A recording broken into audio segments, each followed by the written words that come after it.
Hello.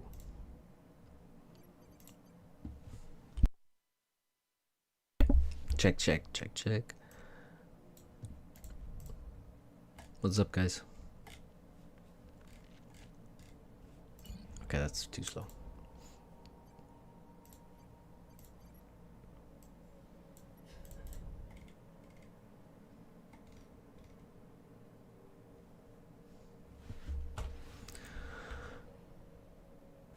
Map is imbo with reclaim.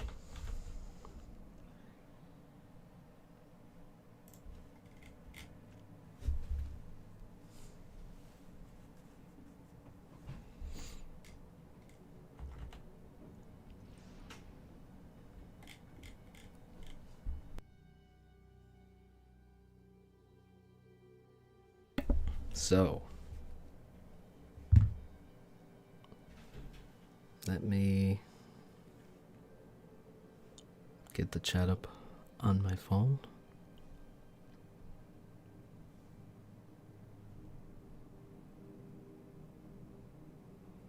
What's up, guys? It's Grimlex. It's Scrat. Okay, so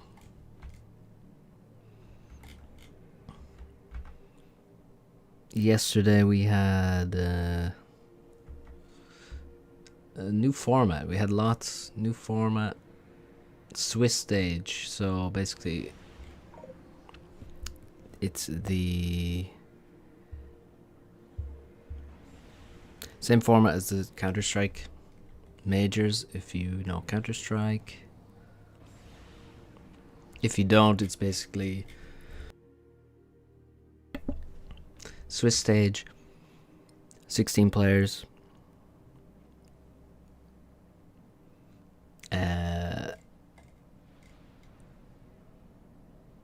So 8 matchups, best of ones. If you win your match, you play someone else who won the first match, and so on. And basically, you have to win three matches to qualify. Nice lab from Yudi. He made a lot of flares actually. Celine a lot cheaper and can kill NGs almost as well, although Grimlex has to come back now. So the Aurora should catch him. But he gets the kill anyway. Yudi could have hidden behind the mechs here and saved that NG. Possibly. Unlikely, but possibly. Okay, Bomber immediately scouted. That's a nice use of the hover scout for Aeon there. This tank needs to maybe defend this NG, but there's nothing coming to attack anyway. Oh. Already an anti-air out. Only 2 factories for Yudi still. And no NGs. Excuse me. Sorry about this cough that won't go away. Yeah, kind of insane that Yudi has no engineers in the middle. Shows a lack of prep, I would say. And really just a lack of maybe ladder experience. What's up, Mosey? VNet.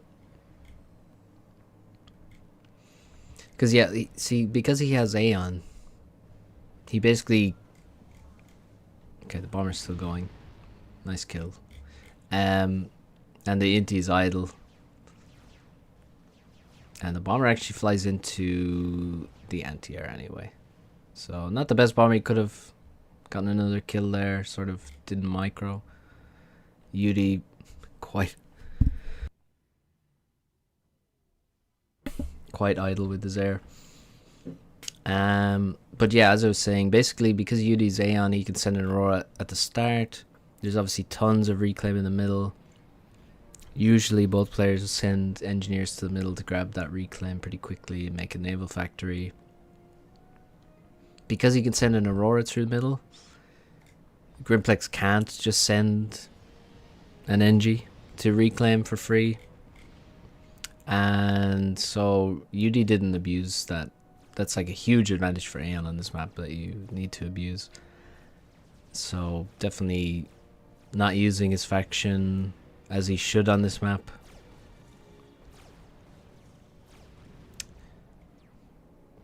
Thing is, although this is also, yeah, as stated in the chat, this naval factory is huge. Yudi late to navy. First frigate, pretty normal. Don't normally go for a sub first, especially versus Aeon, because their engineers hover, so you can't even kill engies with that. And with a frigate, you can actually deny enemy navy by ground firing the unit that's under construction, because naval factory builds units outside of the factory, which is kind of cool, unlike air and land.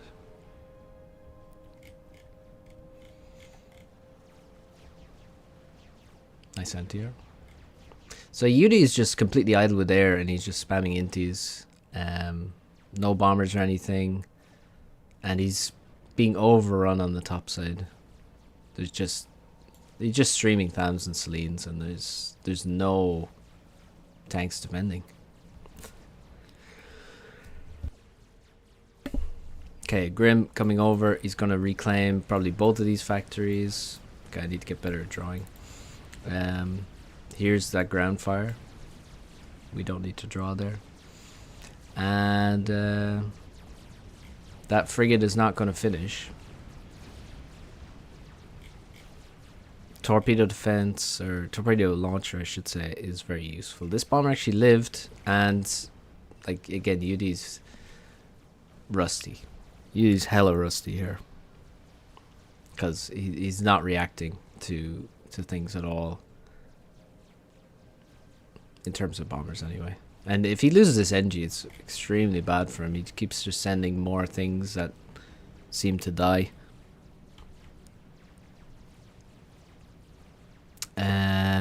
T2 land, really close to the water. I'm not sure how I put it so close to the water, but okay.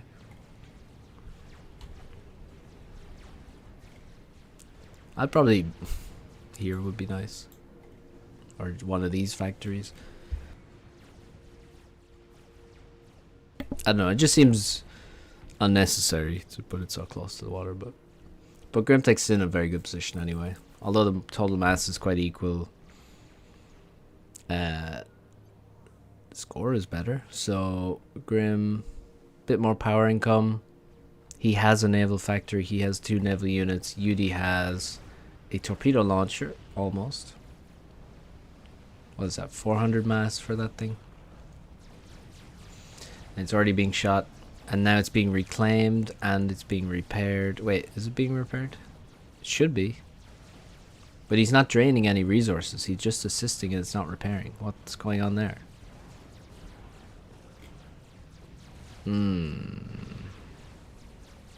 Now, if you give something an assist order, I would expect it to repair. Also, when it dies, it will immediately start being rebuilt by whatever's assisting it, if it can in fact rebuild it. Okay, we got the end scenes. Oh, this cough. And no tech to land for Yudi, so that's a big problem. To be honest, do you want Yenzines? I mean, they do 200 damage per shot, so they do one-shot Aurora, but I mean, if you want to kill Aurora, you really just want Ilchevo. They're just way better, but I guess he wants to maybe... I mean, you do have an opening here that you can run through, attack the bottom, and you can support the ACU as well and just sort of attack the base very directly. This torpedo launcher won't do anything, and it's like 400 miles. So yeah, it just looks very good for Grimlex. I mean, I don't know why these are not built, or any mexes in the middle are built, or even these. And his entire bottom is dead. So like, it's not exactly a vintage Grimlex performance, but he is doing enough to beat Yudi here. I mean, the mass income Sort of insane that he only has 21 mass income and Yudi has 33. He's just clicking on his mexes. Didn't even know there was a mex. Okay. This is not a good thing to reveal. Think he needs some practice on this map. And actually Yudi does too, because he's messed this up. But yeah, T2 land should just be game winning. I mean, there's already going to be so much T2 land now. 11 T2 tanks. How does that blend in? Anyway, Yudi, just Aurora, no energy either. He's trying. Oh, that's why he's got no energy. He does have energy. He's just upgrading to Tech 2 Air, and yeah, tournament play. Just snipe him while he's in the water. He's getting some nice damage in with the torpedo launcher. Follow him with the ACU. Don't let him out of your sight. Torp launcher even gets one more torpedo out there that does, I don't know, they look like over 100 damage.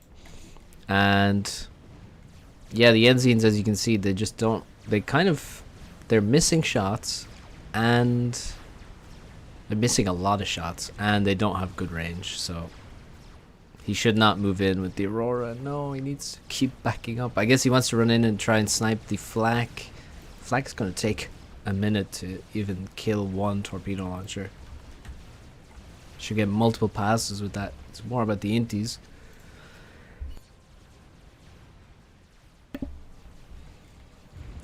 And yeah, Yudi says GG. I mean, he could have just waited until he lost all his torp launchers. Even if you keep suiciding them in, if you get like one pass, do 700 damage, 750, maybe there's a chance, and then you can blow up and draw.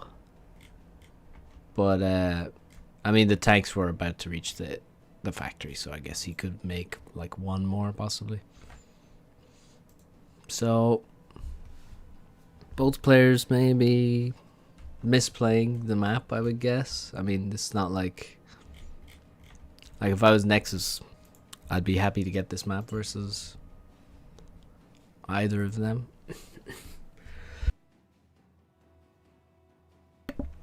But nice one.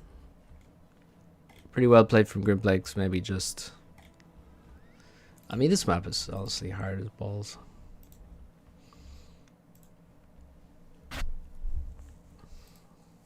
Okay, who should we watch? So that was a round one matchup. So basically then Grimlex goes into the 1-0 game. Yudi into the 0-1 game. Who else could we watch? Any recommendations from the first round, guys?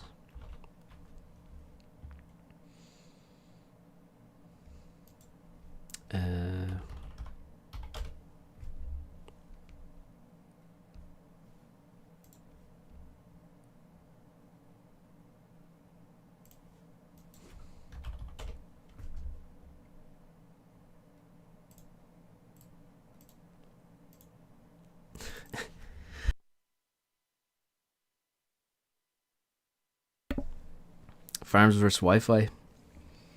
Zlow Blin. Yeah, I just clicked on Zlow Blin because I saw it's a bit long. And it should be interesting. I feel like Farms Swado, that's not a round one game though, is it? Yeah, Farms Wi-Fi played round one.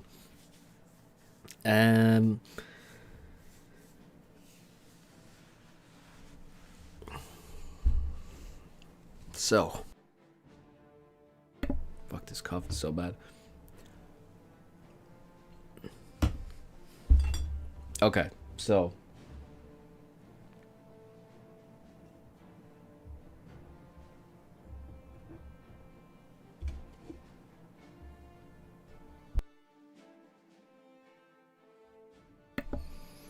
you just watched on Zlow's channel. I see. Okay, so here's what's interesting. Blinchik, I haven't really seen him play. I think he didn't qualify through the qualifiers. He got invited based on previous performances in tournaments. Zlow has been playing. Zlow's looked pretty good.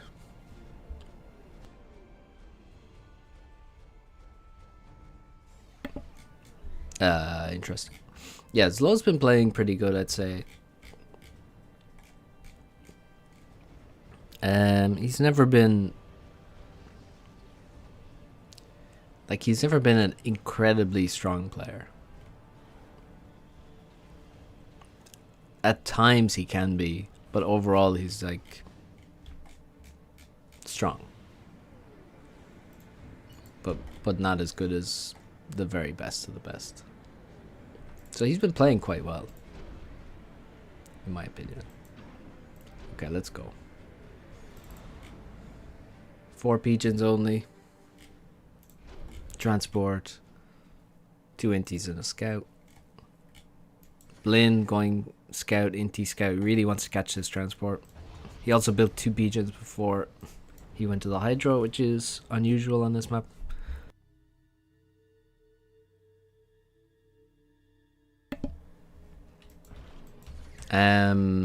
Bit idle with these inties. He needs all of the inties he has to catch this transport. Okay, so Zlow lands. He does get caught. Now he's repairing the transport, which is a classic maneuver which I think has been forgotten by the noobs of today. Let's go. He's repaired. He's got a few extra HPs on that thing. Time to go, but there's still... Oh god, there's so many indies. There's no way he lands here. Not in this spot. Zlow. Oof. Okay. That's not bad. That's a lot closer than here. He's got a frigate. Oh, the bomber is dodged. All the inties, all the NGs are half HP. He's building another naval factory. Sick. He's going to have tons of frigates. That's such a bizarre location for a naval factory. What's up, bully? He also has still not walked his comm, which is classic Zlow. And Blinchik should abuse. He has a scout. He should drop on this island. Like, even if you drop one guy here, build the 4 Nexus, and then they just slowly get bombed over time. Amazing value. If you can get a factory, incredible value. Like, this is that necessary? Don't you have inties? No, he has no inties. And he lost all of them. No, my dude. Yeah, building an anti-air turned out to suck. He's also made a mech. I would not be making a mech early on versus Zlow. Never in my life would I do that on this map. And Zlow is looking pretty good here. Slower on this island. The main expansion has already grabbed almost everything on this island, which is pretty quick considering how aggressive the opening was from Blinn. Did well to not lose the transport with any engineers on board.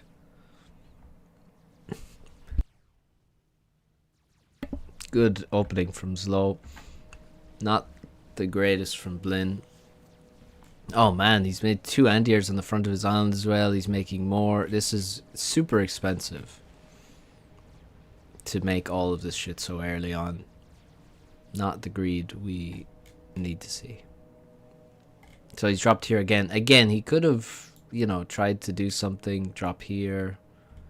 Just basically make more use of the transport, which is the greatest Tech 1 unit aside from an engineer.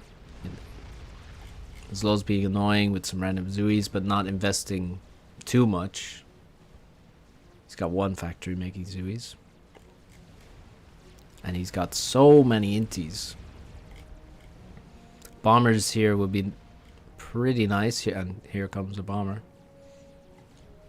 This is a good spot to put an anti-air, to be honest now. Having 4 on the front of this island and 2 PDs is, like, insane to me. Zlow dropping around, trying to steal some X's on this island and succeeding. And loses the transport. He doesn't catch all the inties though. And yeah, Zlow has more on this island than Blinn has on here in terms of mexes because of the the aggression, the frigates, the Zoes, and could just take his frigates here, just clean up this production. That's all of the naval production for Blin. Does have Tech 2 air as well. I would not be sending random gunships from Seraphim like that. They are 500 mass apiece. That's like an insane move to me. Those are not the gunships that you just send randomly. Like, you need to protect them. And if you do, you have like 3 of them together. I mean, they're gonna easily kill, like, say if there's a Tech 1 anti-air, can easily kill it. He could come in here. If he had 4 gunships, he could come and attack this position and just clean it out. That would be much better than random gunships flying around. And Blin actually has retaken air control. Well, retaken. Yeah, I guess he did have air control right at the very beginning of the game. Now he's retaken it because, well, guess what? Zlow has made so many of these gunships. They're extremely expensive. It's not really any mystery why he lost air there. And Zlow kind of taking bad trades with his navy. He has a lot. He should have way more frigates than his opponent, but they're all just completely spread out. If he just gathered them up, went straight to the production, denied, and then just denied navy production, then could be in a really nice position. Blin trying to hold on, and this is like pretty juicy mass that's being left. He's killing T1 mexes, which can be immediately rebuilt. As I've already said, it's really wasteful. This is all just being so fucking annoying. He's gonna kill a shield there. I mean, it was only 10% built. Killing mexes. And taking up attention and APM, which is at a premium on a map like this. That's going to be a dead T2 mex, I think, unless reclaim maybe. Okay, a bit of reclaiming, but can't really reclaim that too easily. No PDs or anything here, and a lot of Tech 2 mexes. Needs to keep moving so he doesn't get killed by Zoes. Oh, Blin, move order. Yeah, I think did you get stuck on the mex maybe? Oh, the Zoes died. Oh my god.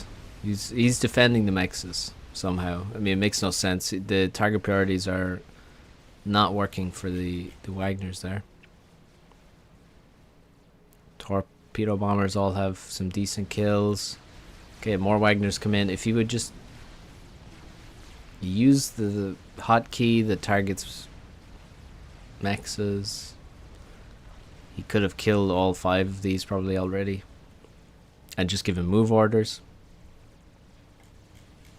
2 go down, 3 go down. Some reclaim left, but it's pretty good damage. And now he comes in to defend finally versus the gunships. He has a big swarm of inties. And Blin, not really. I don't know, the ACU maybe could do something for him if he made an upgrade. He could certainly be TMLing all of this crap. There is no Tech 2 on this island at all, so TML, this is very greedy with no T2 on that island. And if he killed this as well as having killed this, I mean, Blin could be in a really nice position, but right now he is 30,000 mass behind, which is sort of insane. Zlow is ecoing really well, and he's got the Tech 2 Navy, and Blin still does not have Tech 2 Navy, so it's looking really good for Zlow.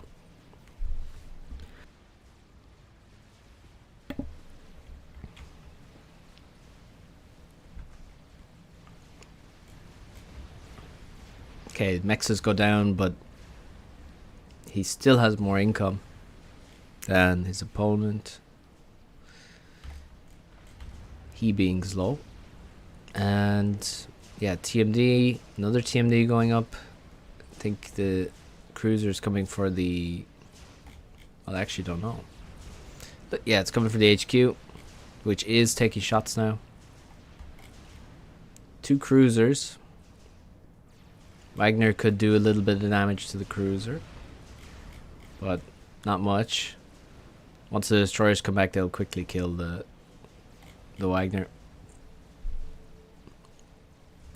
Kind of a lot of navy on the left hand side for Zlow, and he can just about reach this max here.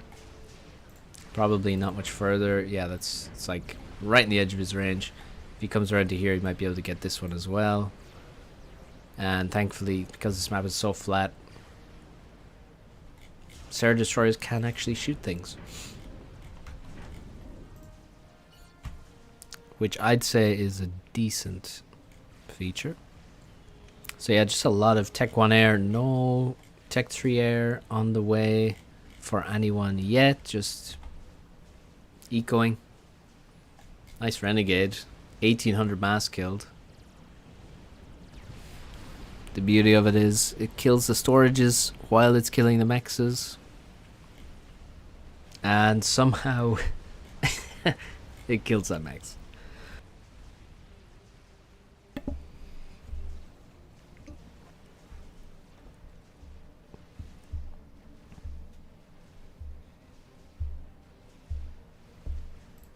Okay. Okay, important fight here. The destroyers from Seraphim could farm most of this army, but they're being very idle. Okay, he finally wakes up. He's going to lose the destroyer though. Doesn't submerge. Okay, submerges the other ones to avoid damage from the frigates. There is a mermaid, which is probably why Zlow didn't react there. Couldn't actually see anything on the radar. Torp launchers come in. There's no cruiser. Oh, here comes the cruiser now. But yeah, this is not a fight really that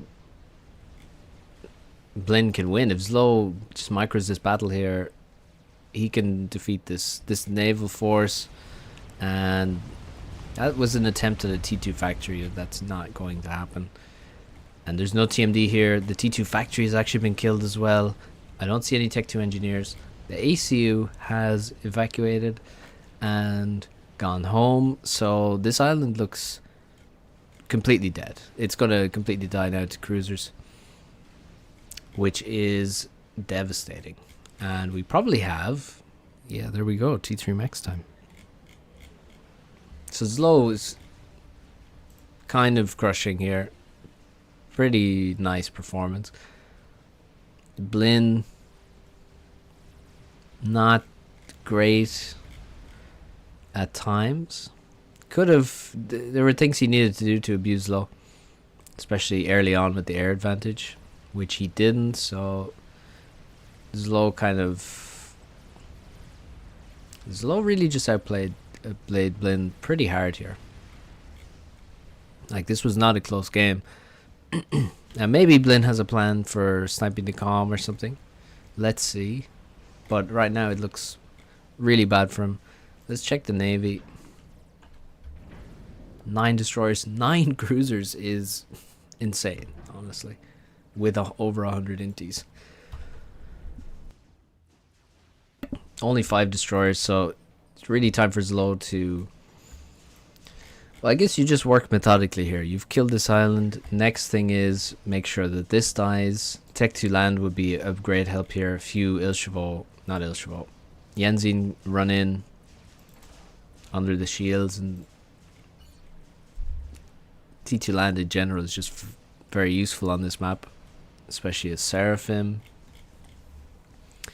But he has a lot of navy just kind of pissing around here, doing nothing. Could also just send the Zuis in. Yeah, there's no T2PE. So yeah, I think Zlow is just methodical. He cleans up this island. He goes T3 air right about now as well, just so that his opponent doesn't have T3 air while he doesn't. And then you just keep ecoing, keep ahead on the eco, and you already have the naval advantage. Barely even need to increase production there and just close this thing out.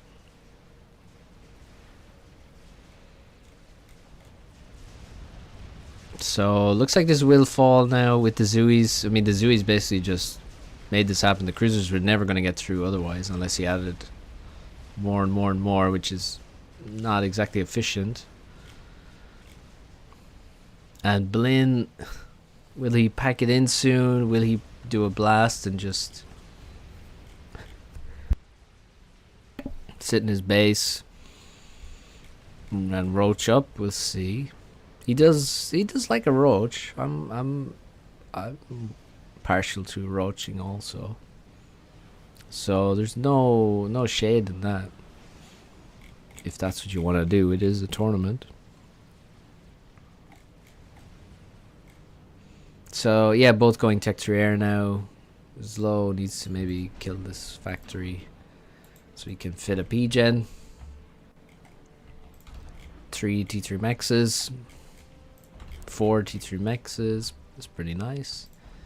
Can probably eco all of this safely now. Relatively safely anyway. I mean, it's quite safe.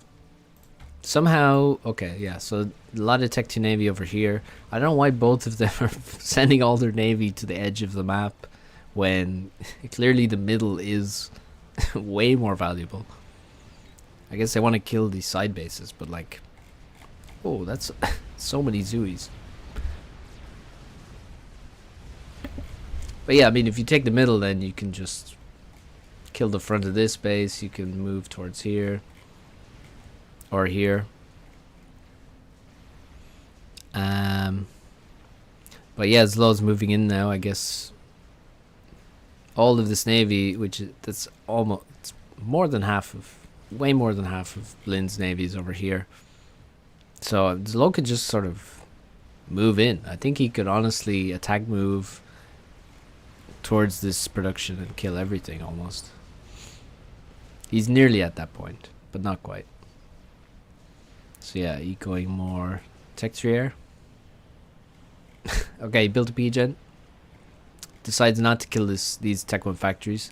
Instead makes a T3 mech next to them. Sad. Okay, naval battle. Naval... Can't talk. Naval battle. Yeah, looks pretty good for Zlow here. Yeah, definitely overall would easily prefer Seraphim to Cybern on this map. Sarah is just super strong. Great hover with the flax. Great destroyers. Good cruiser. Air options are decent at T2. Is there info on what they banned? I guess every other map. Oh, you mean factions? That I don't know. I could...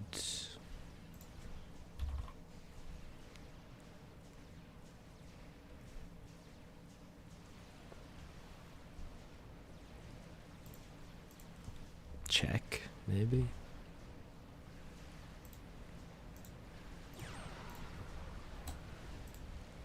Well, let's watch the game instead. I'll try and find it after. Okay. Nice bit of micro from Zlow there. Micro God. What's his stats?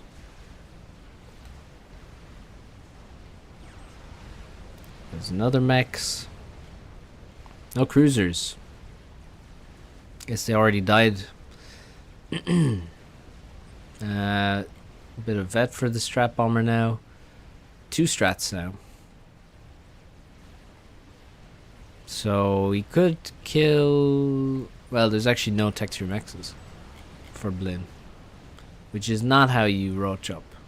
You can't roach up with no T3 mexes. Oh, Blinn might actually win a fight here.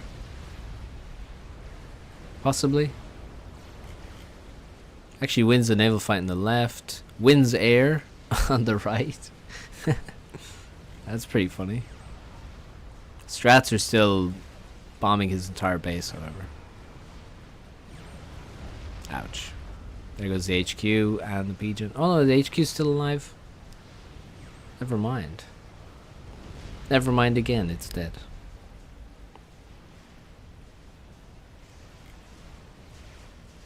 Ban Sarah Yeah, that's pretty much what I would do.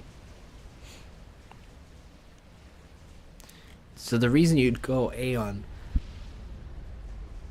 in my opinion, having been on the receiving end of a crush on this map from Turbo, is basically just abuse Tech 2 Air. Then you go Aeon. I'd say he probably banned Aeon.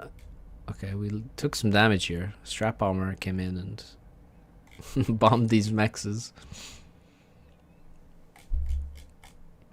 Yeah, I think you just abuse Swifties on this map if you pick Aeon. And just do huge damage to Tech 2 Air. Sarah is more standard, more solid.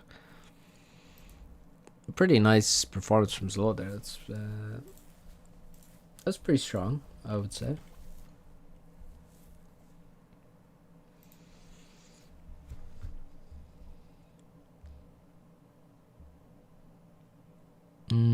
Farms versus Wi-Fi. I don't know if I can trust Grim, but let's try it. And then we'll go maybe to the next round.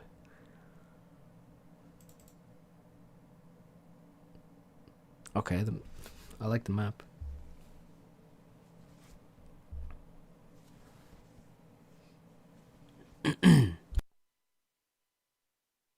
Yeah, I wonder what Blinn picked. Maybe Blinn picked...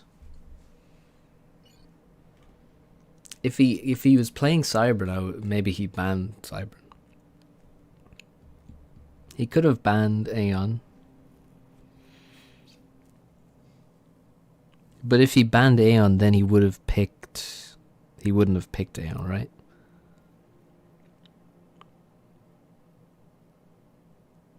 Which maybe he did.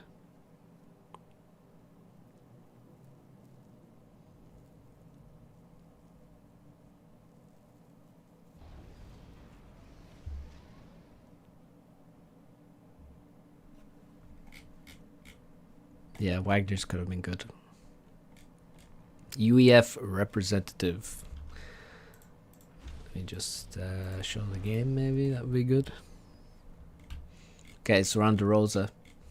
We got the Wiki, Farms, UEF representative. We got Wi-Fi. So Wi-Fi, not a huge history in 1 versus 1, but I've played him a couple of times, maybe twice, maybe a few more. And he felt pretty strong. Not insane, obviously, but quite strong. So I'm not too surprised he qualified for... yeah,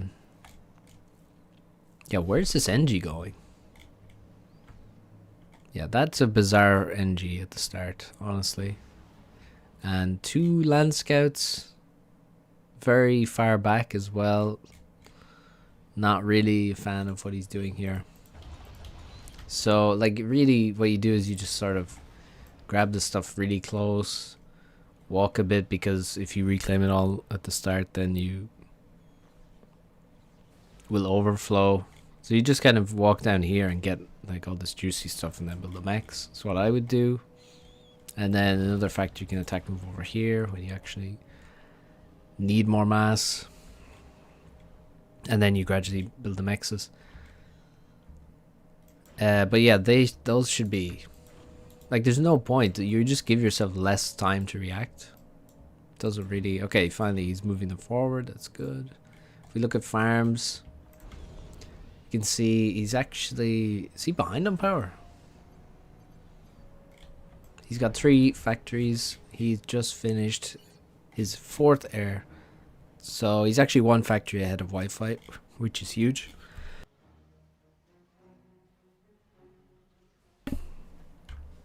Yeah, I don't know what this NG is about. Like, maybe if you just walk an NG immediately over here. And then... Or like walk over here, build a factory here as quick as you can. Maybe, like maybe that's fine. But walking over here just to reclaim stuff here seems like a waste. Okay, so they're both making inties. I mean, okay, Farm's actually made a second air factory, which I like, and another air factory as well. So yeah, if you go like third or fourth air, you can't really afford to rush your transport instantly. It's too risky. Wi-Fi is still only on 3 factories, which is not good. He's quite slow on the factories. So the old school gameplay is basically to build your factories up here, sort of towards either corner. Building all this shit in your base just sort of is messy when you're trying to spam your units out of your base and then up the sides. So don't really like spamming 10 factories in the core of your base. Third air transverse is okay in my opinion. Yeah, I mean, it's just risky though. I'm not saying you can't do it, but you better have like, it better be a fast third air trans. I find that people spam make a few indies before they make a transport on this map. Also, transport is just more expensive than inties, so it's gonna slow you down. Well, Farm's making a lot of air. 5 air factories now. Transport is coming over. He's got a bomber ahead of him. His inties are maybe out of position, but there's no air scouts. So nobody's got air scouts. Well, okay. Farms has an air scout here, but having air scouts on the sides here to actually spot the transports now or even slightly earlier than this is really valuable. Farms sent his bomber to the top side so that if they both drop the same side, Farms can at least win by bombing Wi-Fi's engineers if they were here. Now obviously it'd be great if you had 2 bombers and you had one down here to bomb all this shit. There's no splitting, there's no air scout, and also I will just point out, both of these players could have just made some units early on instead of greeding the fuck out with engineers from every factory, and they could just have 2 tanks down here in either corner. It's 5 minutes, it's 6 minutes now, so just want to say it. Maybe people could make a couple of units early on, and it sort of is a lot less dangerous, because if you lose the corners, if you like drop 6 NGs, they all die, they get 1 factory and that dies, your game can just be over on this map. So also, okay, I like that Farms is used as AC though. This I love. UEF representative doing great. Wi-Fi chilling in his base. There's no point in leaving your ACU in the base to build Tech 1 pigeons. Just walk your comm, and Farm's timing is pretty nice. Like, there's no point really walking much later than he's walking. This is kind of a nice time. You get to the expansion about 7 minutes, and then you actually make a big difference in this fight here.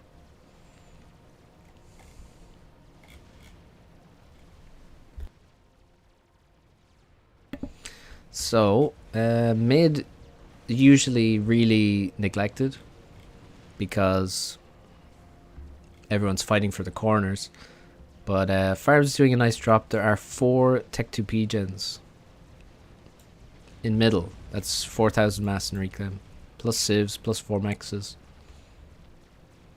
It's quite a lot of mass. Now it takes some time to reclaim those pigeons. You could, like, I guess you could make a PD and like try and shoot the civs. You might have to ground fire them. So yeah, this ACU just basically totally secures this. It's pretty nice. Like, he doesn't have that many units here, but with the ACU it's an easy defense. Gunships are also quite nice as well. In terms of mass, like, Farms is actually behind on mass. He has invested a huge amount into inties and some into gunships. The gunships are getting value. The spam is just sort of dying for free. Tech 2 land for Wi-Fi. Should really stop making Tech 1 spam completely. And maybe, I mean, that's a lot of Tech 2 factories. So he's going for a big Tech 2 spam. Question is, can he afford this? Wi-Fi, I've noticed, kind of tends to stall mass.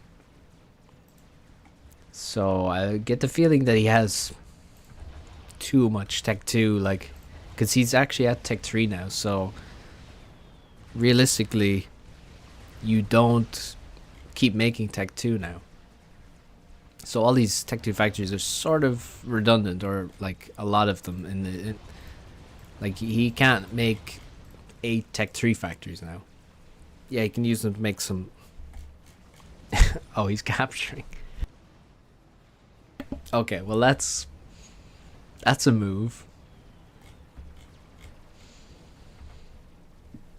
Let's see what's that look like on Wi-Fi screen. Okay, he can see. Oh, look at the. It's like glitching out. It's kind of funny. Oh, and the same here. Wait, is this one doing it? Oh, they all do it. Never mind. It's not because he's captured them. They just look like that. Okay, so that's 2 Tech 2 pigeons for farms. And yeah, when you capture it, only costs energy, by the way. So you can see they're draining 54.6 E to capture that. No mass cost on those pigeons, and now he's at plus 1,000. Can probably think about going Tech 3 Air. Eco is not good, I will say. The LoTS are out. The stinkers are still just farming.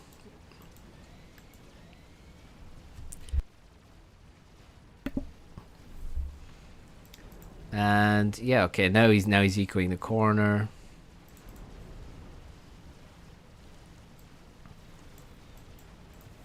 And T3 mix? Yes, he did make a T3 mix. I was thinking he could make a second one now. He has most of the mass he needs in storage. It's a good way to understand if you can afford things. It's like, okay, if I'm at +0, can I go Tech 3 land? Okay, I have 1,000 mass in the bank. Well, I can get most of the way there, maybe, without stalling.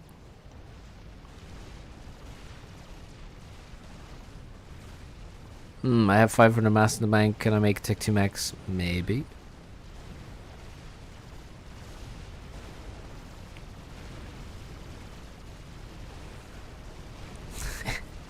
Okay, the Rhino's gonna die to PDs. Nice PDs, by the way.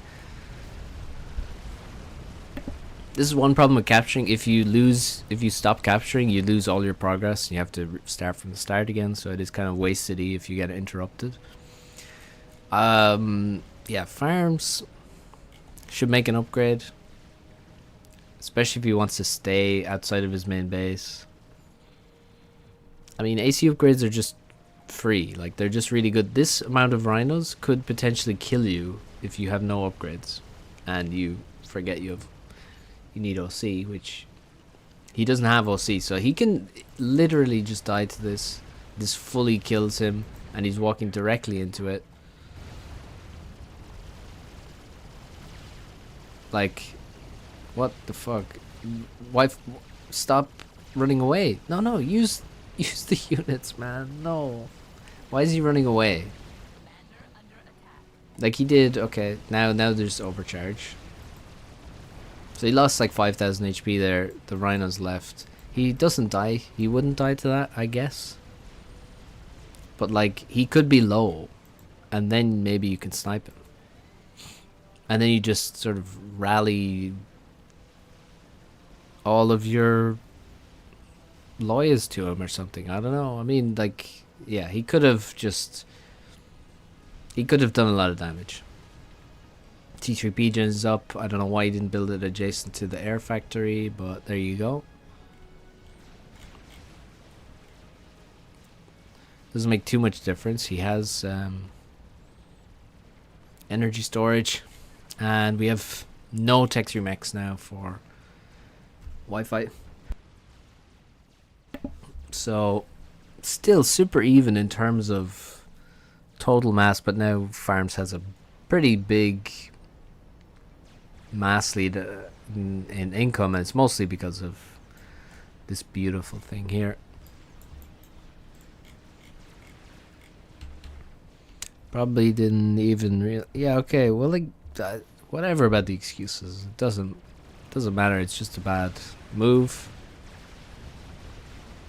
We're not here to make excuses for these players. We're here to berate them for not being better. Get with the program, guys. So we got a couple of T3 factories in this, and yeah, like I was saying, Wi-Fi has a tendency to stall mass. He is minus 250 mass, and he's not even making Tech 3 max. He's making Tech 3 Pigeon. He already has plus 2000 power, and now he's gonna have plus 5000 power.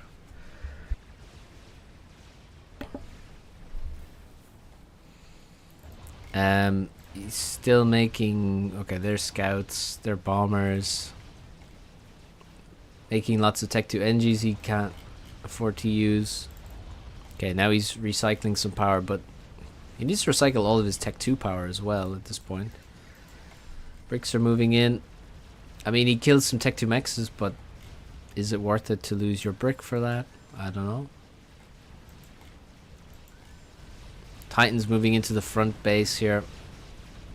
These are never going to Tech 2 with this damage. Any AC upgrade? No. Again, he's just chilling outside of his base. No AC upgrades. Bit scary. And yeah, the vision tells you a lot here. Farms with just a lot of map control. And hopefully he'll finish this T3 Max one day. TML in mid would be good. Very true. Either player could use a TML. I mean, he could probably TML the Tech 2B gens quite easily. Yeah, like he could TML them from his core base almost. Yeah. Would be decent. I mean, there is already Tech 3B gen, so not amazing, but I mean, why not? Yeah, Wi-Fi still at minus 260 mass is just criminal. He's upgrading another land factory. That's criminal. He's making this mechs in his expansion. Criminal. He's trying to make an air grid with no mass. Criminal. And it doesn't look good. It doesn't bode well for his chances here. Let's see Farms. How much is he stalling? Well, he's stalling E. So killing these Tech 2 Pigeons in mid would be free and quite nice. Okay, he caught the stall before he actually hit 0. He's only got 2 Tech 3 mexes. Could definitely, yeah, he could probably eco a bit harder now. He has the map control. So a lot of reclaim in mid. His engineers are chilling. He's not clicking on the civilians. What is this structure? Well, whatever, it's dead. And he has a pretty beautiful Tech 2 radar. I mean, it couldn't really be more centered. I mean, it could slightly, but I do like it quite a lot.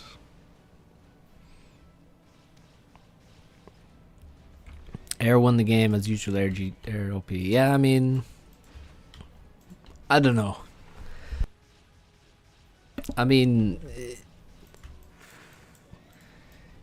Farms used air and got a good position. I don't think it won the game. I think Wi-Fi didn't really react properly. He kept spamming Tech 1 land versus gunships.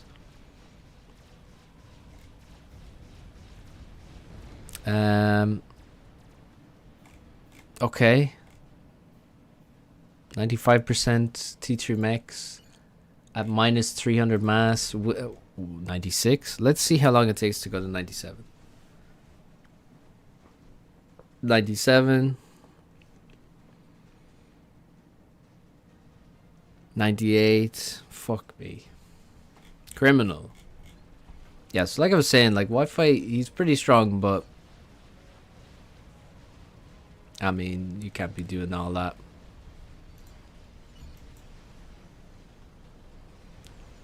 Farm's making another P-Gen. Making another max. And just slowly pushing forward slightly. And yeah, just looking good. Let's see what his land force. 25 Perseus, 27 Titans. Really nice. Decent number of flags. Decent number of shields. Some leftover pillars as well. More reclaim. 10 bricks. So really, it's time to just move in at this point. There is nothing that can... Yeah, he's still building an air grid with no mass. There's nothing he can do to stop this attack. But yeah, some drops to the corner definitely would be amazing. Stealth brick here. Could he kill 4 or 5 T2 mexes quite easily there. Similarly, farms could just drop Perseus into this expansion and kill everything. 6 Perseus in the middle here. One shot this factory, one shot this factory. Kill all of the economy then. And you just have to quit the game. But farms is just chilling, really. So let's just speed this shit up. I don't know why I was going at +0 for this long.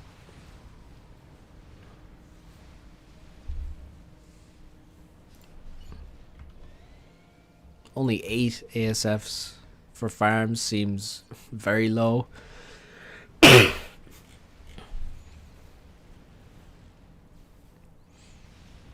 Yeah, no Continental is like criminal for a UEF representative. Also standing next to your T3P gen with an unupgraded comm in a tournament is asking to be sniped. Couple of stealth strats and he's dead. Actually, like 2 I think would kill him. No, 2 wouldn't kill the P-Gen. How many does he need to kill the P-Gen? He actually needs 4. Okay. 4 stealth strats and he's definitely dead though. Yes, that shit's expensive, but he has Tech 2 Mexes. Okay, finally he goes to clean up this expansion. Decides not to walk into the main base. Foley's trying to cheese, and it's lagging the fucking game. It actually lags the replay so hard. That's insane. Holy shit, man. What the hell is that about?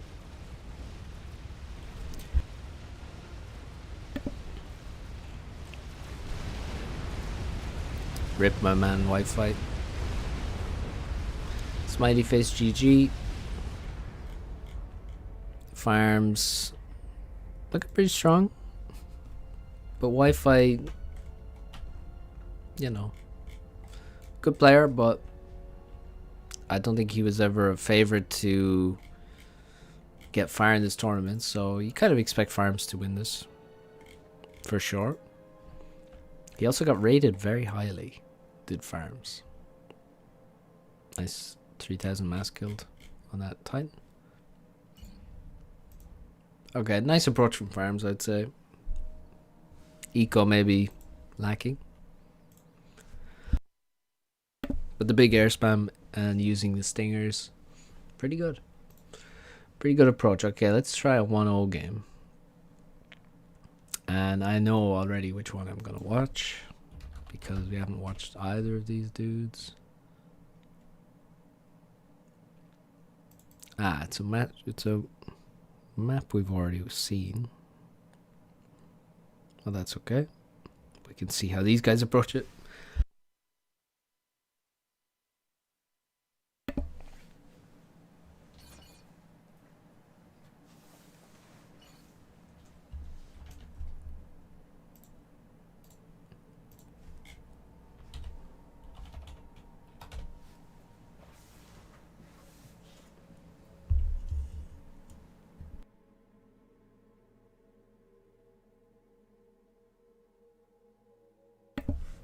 Okay.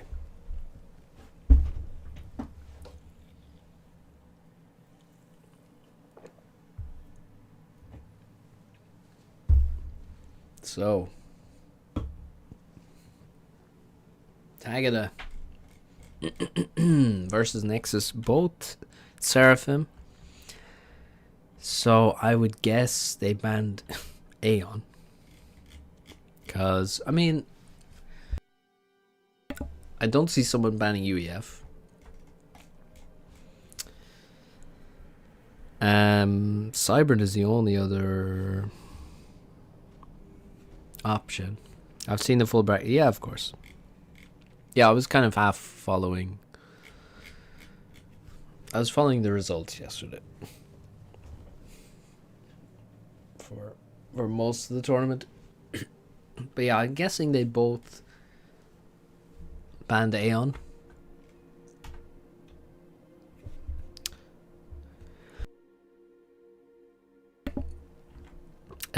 Well, it's like not super unexpected actually, because has he played a game recently? Like, we do actually have quite a few strong players in the tournament.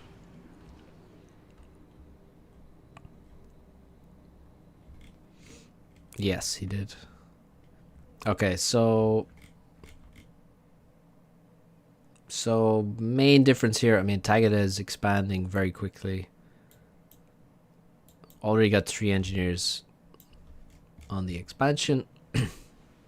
Nexus only now sending. So Nexus has an air factory, scout, inti. He could be shooting down a transport in this game. Scout. Okay, no, there's no. He's not rushing a transport. I mean, that makes sense considering he's expanding so quickly. I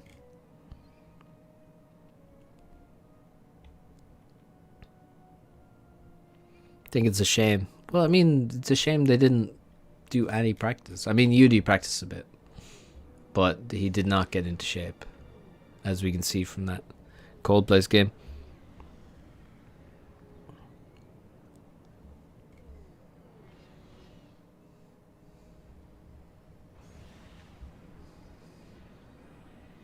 So, there's the transport from Nexus.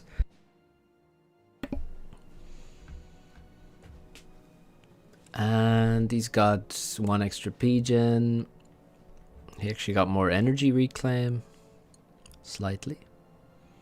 And he's going to land without too much difficulty. There is no bomber.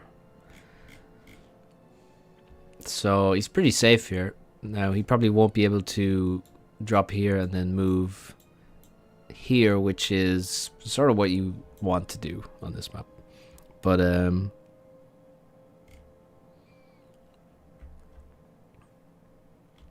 oh, and Taggart is going to the same side. He also... Did he miss the transport? Okay, he sees nothing on the left, so why would he not just go to the left now? This seems like a really bad move. Also, this is the, like, the old school way. This is the classic way, is to expand this way. And then once you have this island, you can put a lot of pressure on. So this is what Zlow did. Then sort of newer gen players tend to go here and here. We'll call Taga a more newer gen. Certainly a lot newer than Nexus or Zlow. So Nexus drops. He actually doesn't lose his transport or even take damage. And he gets a tank across. Oh my god. It's insane. Nothing he can do about this tank. Like, the NGs have no option other than run away. You will not reclaim that tank from Nexus. He could bomb the tank. I mean, it's actually a good move if he bombs the tank. Please bomb the tank. No, he's going for NGs. There's already a factory. There's anti-air. There's going to be a Zooey coming across now after this tank, which has 3 kills. And Nexus is going to go for the air fight, I think. Is he? Or is he just regrouping? Okay, they just pass like ships in the night. Any mechs for Nexus? Yes, we have one mechs on the way. And same for Taga. Oh my god, this tank has been insanely good.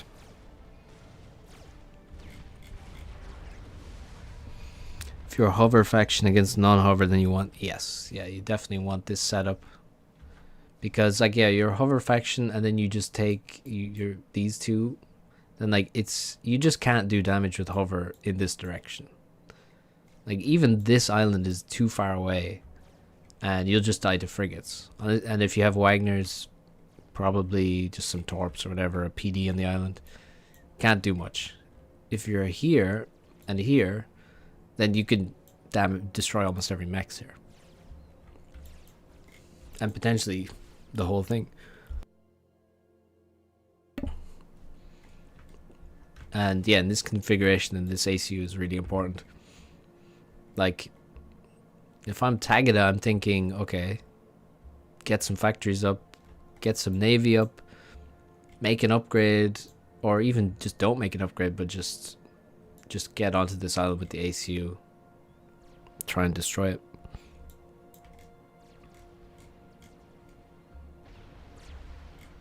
Took 4 shots to kill the Tangaya because he had a vet. Oh my god. Amazing damage. Talk about efficient. 1 Zooey.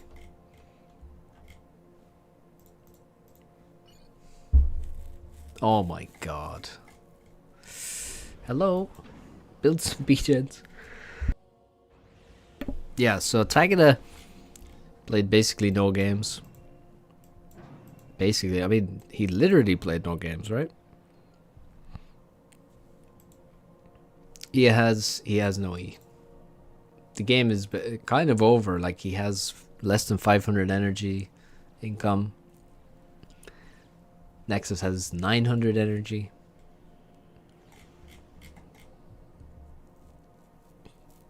He's kind of screwed.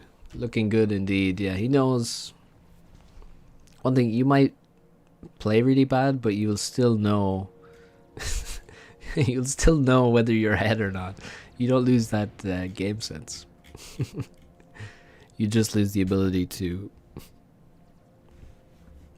play good.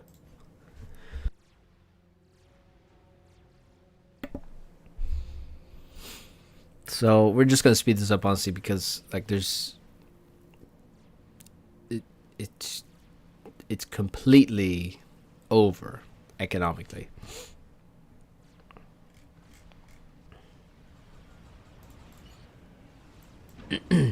So he caught up on PGens again. He's back up to 900. He's gonna have Tech 2 PGen very soon.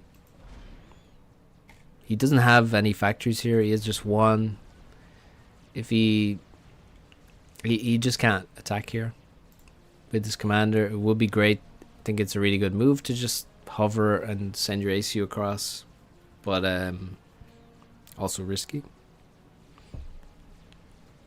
But yeah, he needs like crazy damage now. 99% mechs he just lost. Oof. Must have been this one to this one frigate. That hurts. That's 900 mass gone. T2 gunships for Nexus. There's no anti-air here. Oh no, there's 2 Tech 1 anti-airs. That's not really sufficient. Nexus could just kill them quickly. Okay, Tech 1 anti-air from the engineers now. Hydro goes down. Probably not too relevant at this point. Taga doing his own damage. This drop should not land. He flew over a frigate. Taga trying to defend his island as best he can with his commander, but he needs Tech 2 land. Bit of a drop here, but that's wasteful, unfortunately. Just gets killed after killing 1 mechs. And it's pretty expensive. He lost the transport and like 5 Tech 1 units. Great damage on that gunship, but it does go down to first the flak, and then the frigates actually finish him off. Sarah frigates have pretty good anti-air. Yeah, also com drop here. I mean, it's a bit late for that now, but I think when you find yourself behind, you need to immediately start thinking of ways to get back in. This looks like a big mass donation of frigates into Nexus naval production there, and Nexus has Tick 2 Navy, so should be ahead on destroyers for quite a while. He has one out, and he's going for a cruiser. And actually Taga might just die to, well, every kind of unit, land, air and sea. He gets into the water. There's no submarines or torpedo launchers, and I think he might just quit. Let's see. I hate transport rush maps. Same. I mean, this map is obviously a transport rush map, but it's a pretty good map. I think the eco balance is a lot more relevant. Having 500E versus, or less, having 400E versus 900 is what actually cost him the game. The cruiser, he really wants to kill it. He will kill it. So, kind of winning that naval fight there. And he's got 2 gunships here. There's another factory over here. But, yeah, it's kind of doing some damage over there. Not bad. Kills another destroyer in middle. Okay, great gambit from Taga to start chatting as though the game's over, and then play on as hard as humanly possible. Pretty classic Taga shit. Very, very sneaky. But he loses here. He's too many Tech 2 land units, lost his HQ. Couldn't get the gun upgrade in time to defend, and the eco is crazy for Nexus. So GG. Taga looking very rusty, and Nexus looking pretty good.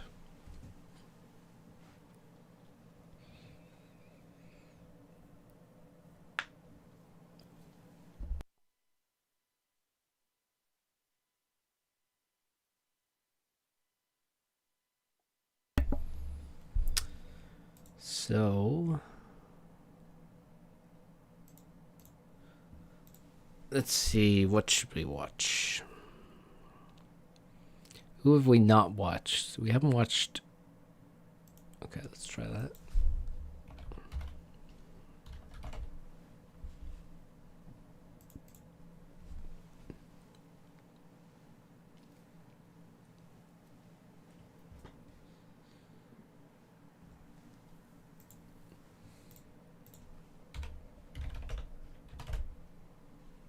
Okay, I'll be back in a minute. You can watch this for now.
Okay. So we got Robo gear, and Rallia 0 air planned. There are actually plateaus on this map, so you do need air, but neither of them making air. Pretty unusual, honestly, to not make air. So what's the plan? Okay, Sling goes down. Kind of a waste. Could have just parked it here. Maybe even on the mechs.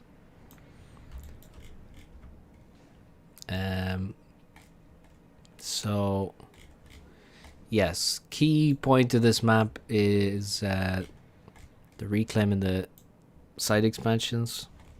As you can see, it's T2 Rex. Juicy stuff. Neither player going for that yet. I mean, I guess RoboGear's Calm is going on this side, but no engineer this way. This engineer has no orders to take that. He's grabbing like some of this reclaim. Obviously much less there than there is in the corner. And yeah, Robo is at least aware of it. Land should be to steal, side reclaim, absolutely slow. Like right now, if Robo had sent something already, he could be taking it. He has secured it with his tanks. And Rallia just seems to have 0 tanks. Like, why does Rallia have... Okay, 9 versus 12. Okay, but where are Rallia's tanks? They're all in his base. So, a bit strange, honestly. Now an air factory. Early bombers, very nice on this map, because you have actually a lot of mass. Bombing the engineers in the base is really valuable. So Rally is in middle. There is some Tech 1 wreckages here, but generally you go to one of the sides.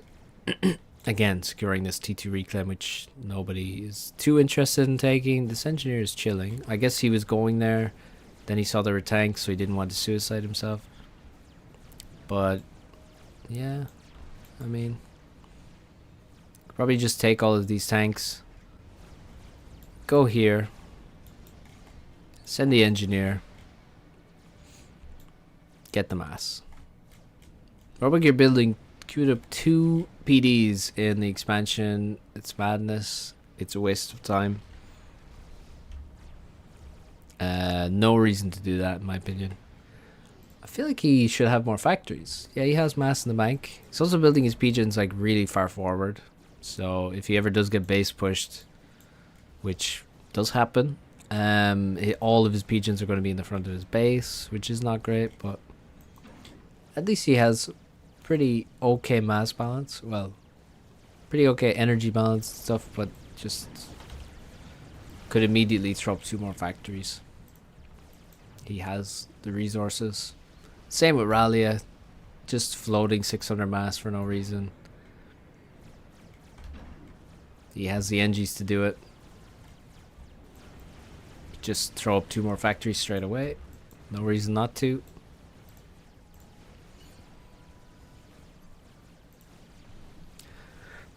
Excuse me. So, this mass is still here. We're at 6 minutes, and now RoboGear is taking it. And he's running home. Okay, Rallia maybe trying to cut him off there, but it didn't work out. RoboGear making lots of PDs, and Rallia running into it.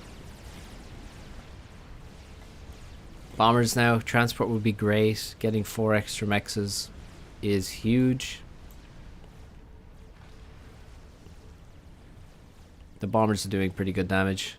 And RoboGear rushing that gun upgrade now with a lot of build power. Cannot afford it, because that's just so much build power. And he doesn't really have that much E. Like 500 E Not amazing.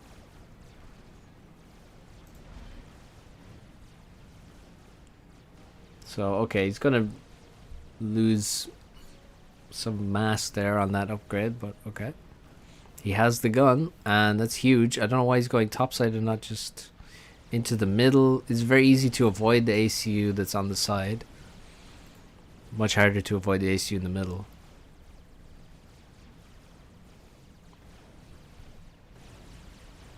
Yeah, I don't know, Marks. There's no pronunciation guide provided for players. So whatever, it seems like what you said is almost identical to what I said. Anyway. Rallia makes the gun upgrade. Kind of lucky he finished it. Well, not lucky, but it was a nice time. He needs to switch to tanks now. He's still shooting the commander.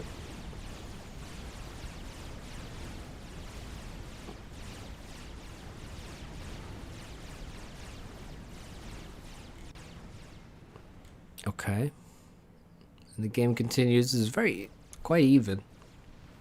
Still. There's still Tech 2 Rex here, which is criminal, as I will continue to say. Criminal lack of reclaiming. T2 land now. Tech 2 land started for Rallia.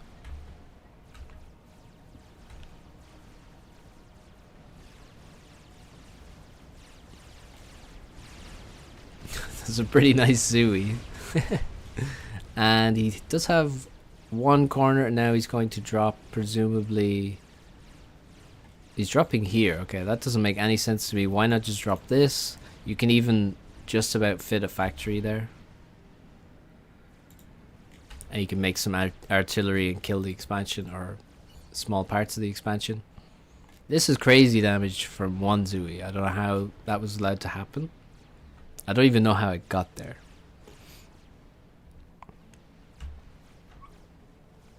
And I also don't know why they're exclusively fighting in this tiny little position here. And I don't know why all of his units are leaving when he could just die because of that. I have a lot of questions and I have no answers. Okay, the Ilshi's on the way. 1 T2 mechs for each player. TML going up. I like it. Obviously it's going to reach every single piece of the map. Rallia looking in some serious danger. He might be able to get a vet. We shall see. Are they going to draw? Or is Rallia going to die here? Unless he gets a vet, I think he might die. Unless he blocks the crap out of Robo gear. Okay. Oh, that's a lot of bombers that are going to bomb his own units, but also going to bomb the commander.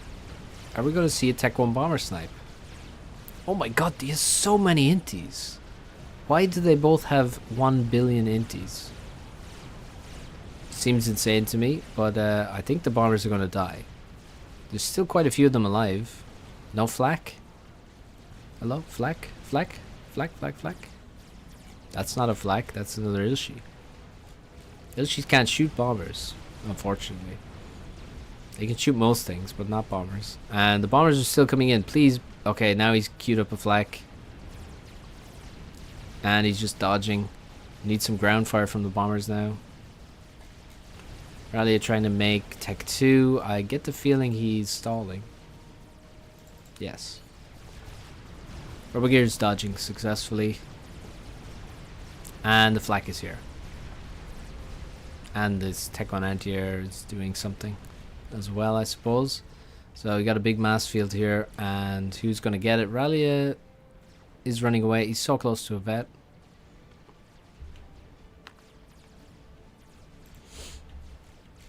I do have to get upset about it. I didn't like it. Did the TML fire already? It didn't fire at all.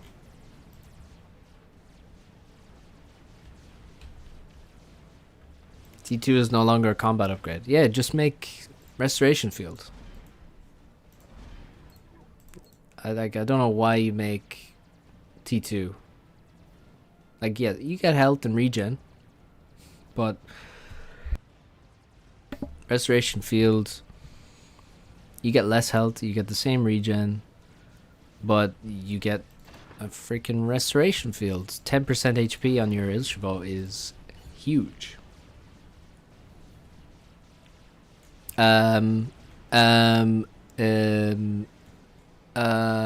Okay. That was close. What?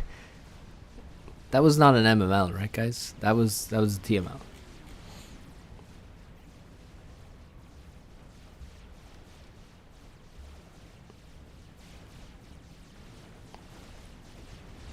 Looks like a good fight here. 4 Ilshis versus 1 versus 0. But shouldn't he be focusing on this position where there's tons of reclaim? There's also a lot of reclaim here, but more so up here. Like, is Robogear just get all this for free now while he's fighting a battle over here? I don't know. Looks like one Zui came through and killed all those mexes again, and still nobody dropped this. Can this TML like do something? Make 4 bombers and kill the TMD and then bomb, just start TMLing stuff? Like, it's a waste of mass. It's a huge waste of mass. He should at least pause the missiles. He doesn't need 8 missiles in the chamber. Huge farming from the 4 Ilshvo. Huge farming. Now it's essential to get the reclaim. Okay, he's dropping some NGs. Please don't tell me it's just 2. 2 NGs, come on, grab some more NGs, man.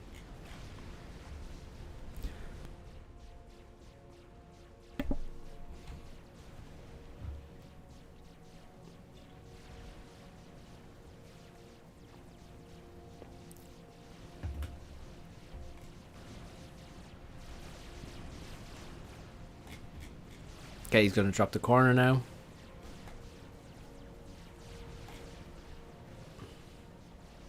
Who has more Ilshis? 9. Only 9. Does he still make versus 16? Okay, Rallia.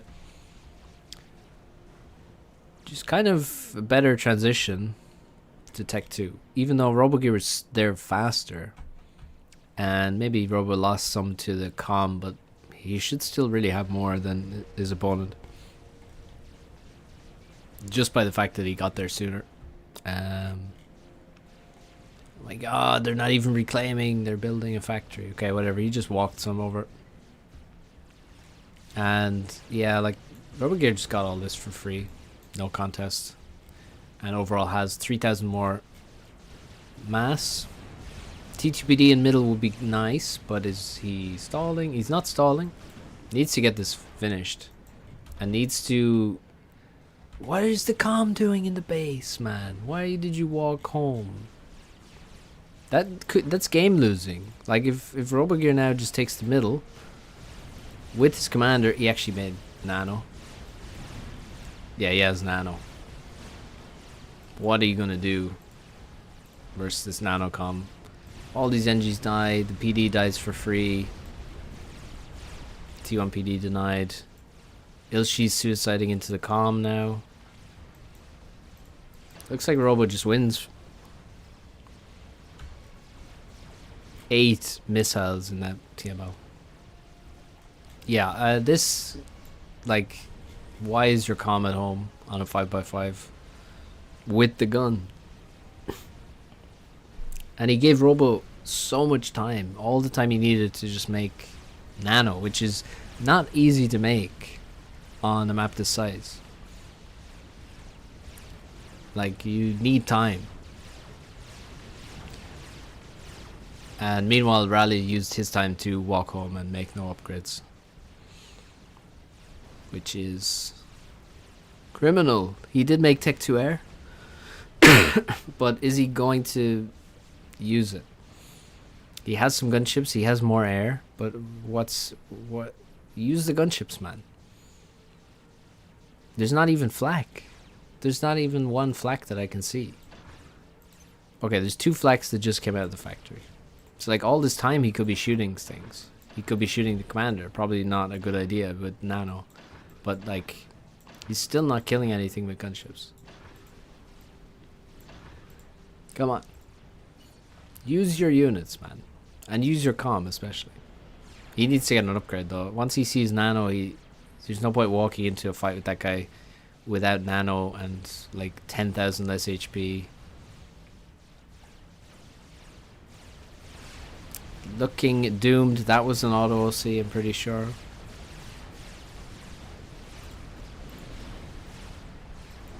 Gunships now.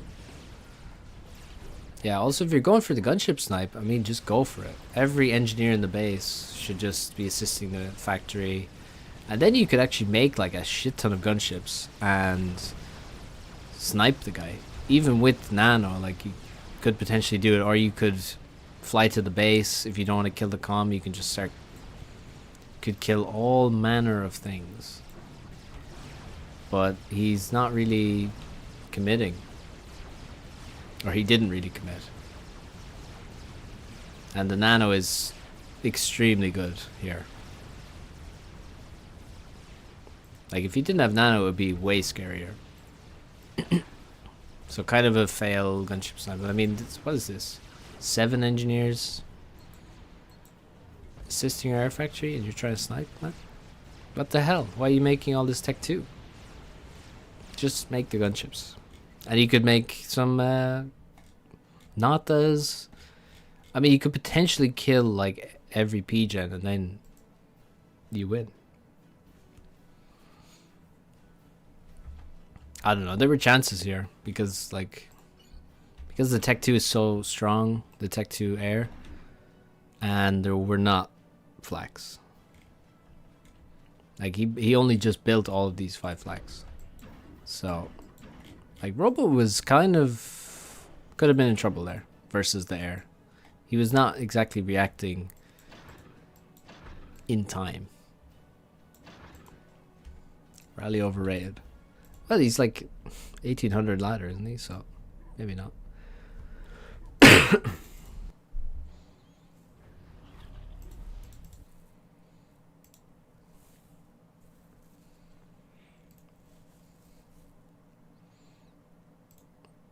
Okay, what should we watch?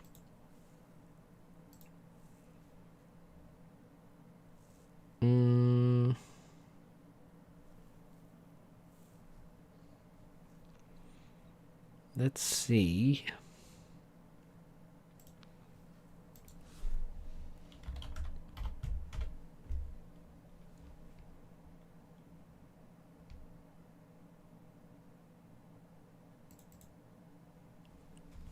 This should be a good game. I was very negative in that replay, so let's...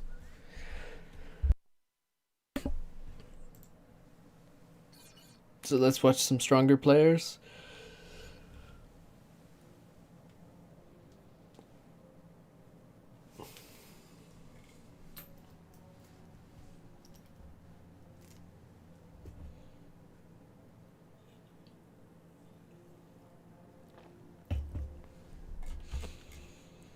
Nexus of reality. And Waffles Noob, aka Bully. Okay, so they both got cybered. I wonder if Bully could enlighten us on the pick ban, if he would like. But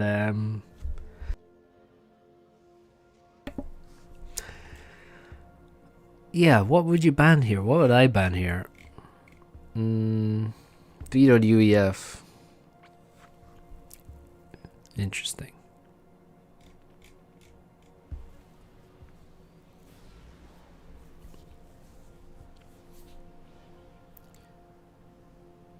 You can kind of play anything here.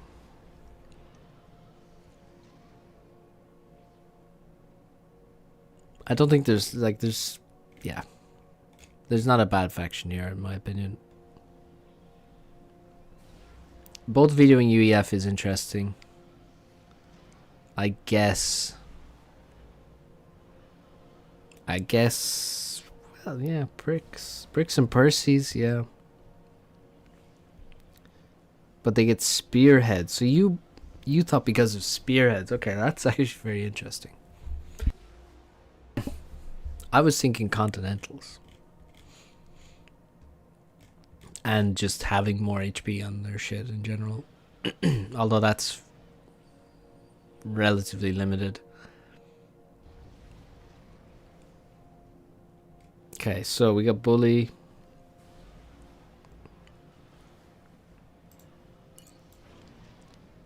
He's got 2 land factories. He's got this 1 NG that's gonna fuel his base building for the next minute or so. Now building the mexes. You don't want to wait too long for that. We go 3 inties and a scout. Well, a scout, inty scout, 2 inties, then a transport. Another air factory planned. Nice P-gen grid here, so he doesn't have to walk too much. Or, well, at all, ideally, with these NGs. And then you can just, like, put another NG in beside them. Same over here, you can put one there. Just to scale your power efficiently. Nexus is very neat, tidy. But all these NGs are going to walk now. Transport on the way after basically almost the same. He only goes 2 inties though. Nice E-balance. Let's go. Is he going to use the thing? As Zlow said. Yeah, there we go. It actually, when I do it, it actually shows up underneath. So I kind of did that. I triggered some of the things on the bottom. Not him from the replay, but he did kind of use it. Transport definitely like a lot later for Bully, and he's got inties over his base, so it looks pretty good for Nexus in terms of dropping, but the base is better for Bully. I would be walking to an expansion right now. But yeah, so Bully just like actually way more advanced in terms of how much mass he's reclaimed. Nexus kind of fucking up here by building this max instead of continuing to reclaim with this engineer. Like majorly fucking up. To be honest, now, like, even though he's dropped early, he still doesn't have a factory because he has no mass to build the factory. So it's huge problem. 6 NGs not building while flying. Yes, that's true. It does make a big difference. Only 5 NGs on board for Bully. And he is making mexes, which I like. 2 mex upgrades now. As I said, just I really love the comm walk on this map, but people don't do it. GG, no mass and throws is so true. Like, is he still stalling? Now he's stalling E. And these things kind of happen. It's not a coincidence that he stalled mass and then stalled E. While he's stalling mass, he can't build E. Then he finally gets the reclaim. He has less pigeons than he should have. Bully just managing his eco better, getting the reclaim better, and he will secure the right hand side later, but that's okay. It's not a big deal. Nexus kind of completely messed up his eco while he was doing this drop, so Bully is looking good here. Very good. Never thought about comm. Yeah, this is why I'm saying it, basically, is because people don't think about it. So yeah, Nexus ecoing pretty hard. Securing the left side without trouble, maybe taking a bit of damage from some random crap. It's almost always a good idea to build like a static anti-air in that space. Like 150 mass is not too expensive. Okay, Tech 2 engineer out, and Nexus hasn't started Tech 2, has he? Oh no, he has. Sorry, he has. So he's 2/3 of the way there. There's no assistance on this factory, so he's going to be behind in e-scaling because of this. Bully starts his P-gen, probably going to grab most of the engines in his base now to build that, as we can see. And looks to have a decent air force as well. Maybe not growing his lead, but maintaining it for now. 14 inties versus 3 inties, so is Bully going to use this to his advantage? He needs to. Well, he should. He should use it. Okay, Tech 2. That's a pretty nice bomber, actually.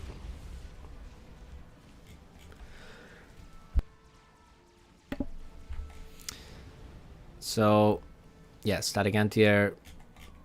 Gonna make some rhinos. He's gonna lose the NGs, but they just barely finish the anti-air in time. Kind of insane. Bully has 4 times as much air, but he's losing things to bombers. Nexus showing that it doesn't really matter if you have more inties. It matters if you find damage with units.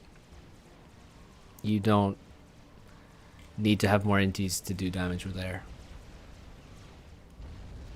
And even if you have more inties, you actually have to use them if you want to not take damage. Okay, Nexus is ecoing hard. He's got mexes in the front, full T2 mechs in his base. He's upgrading every mechs in his expansion on the left. But Bully has 8k more mass in total, 5k mass in reclaim. Bully now using the bombers, getting some PDs around the place. And let's see how many rhinos he has now. 14 rhinos. Quite a lot just came out of this front line of factories. Tech 2 Air maybe? No? Okay, Tech 2 Air is actually just finished. I think probably the first thing I would build is Tech 2 Transport. Dropping some rhinos could be nice, potentially. They're not the best thing to drop, but I mean, this base doesn't look that well defended, let's be honest. What is here? Okay, there's 2 support factories, which he can't see, hasn't scouted there, so. Tech 3 land. Corsairs for Nexus as well. And Tech 3 land. Bullies ahead. Massive T2 spam while rushing T3. Very rich guy indeed, yeah. This is it. It's like the transition to Tech 3. You need to do both. You need to spam Tech 2 and rush Tech 3. That's just how much master is in the map. Like, you can't afford to skip T2 really, because you're going to be making the Tech 3 factory for multiple minutes, and you could be making rhinos in that time. So, but yeah, now like at this point he can kind of, wow, he's upgrading every factory to Tech 3 and none in the expansion. Interesting. Pushing through here. Like, this is just strong. He's going to be able to kill this, I think. Nice radar. T2 would be amazing. He has plenty of Medusa to kill the PDs. Corsairs are coming in. Bombers are coming in to try and defend this, but Oh, the T2MX lives on 80 HP. Tech 3 land is up for Nexus. Tech 3 Pigeon has started. Tech 3 Pigeon not started for Bully. He has to walk all the way across his base to build it where he wants it. So it kind of slows him down. It probably costs him like 30 seconds maybe. And now splitting his engineers across all of these Tech 3 factories. Like, I don't see how he can afford all of them, to be honest. He does have one Tech 3 mechs, which is nice, but will he be able to keep making Tech 3 mechs and build bricks from all of these factories? I don't know.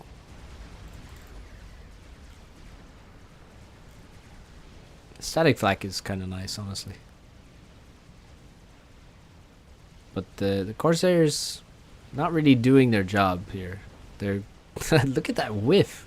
He did like 100 damage with the Corsair shot there.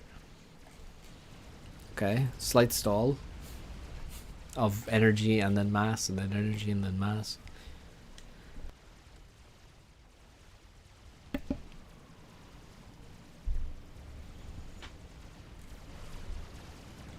Okay, brick drop into this expansion. Probably does not need to push then. Unless he wants to completely crush the position, which he possibly could do. He wants to. You really don't want to waste the brick though if you're going to do that. Looks like he's kind of wasting the brick. Needs to dodge the Medusa shots. Maybe he needs to target the Medusa actually.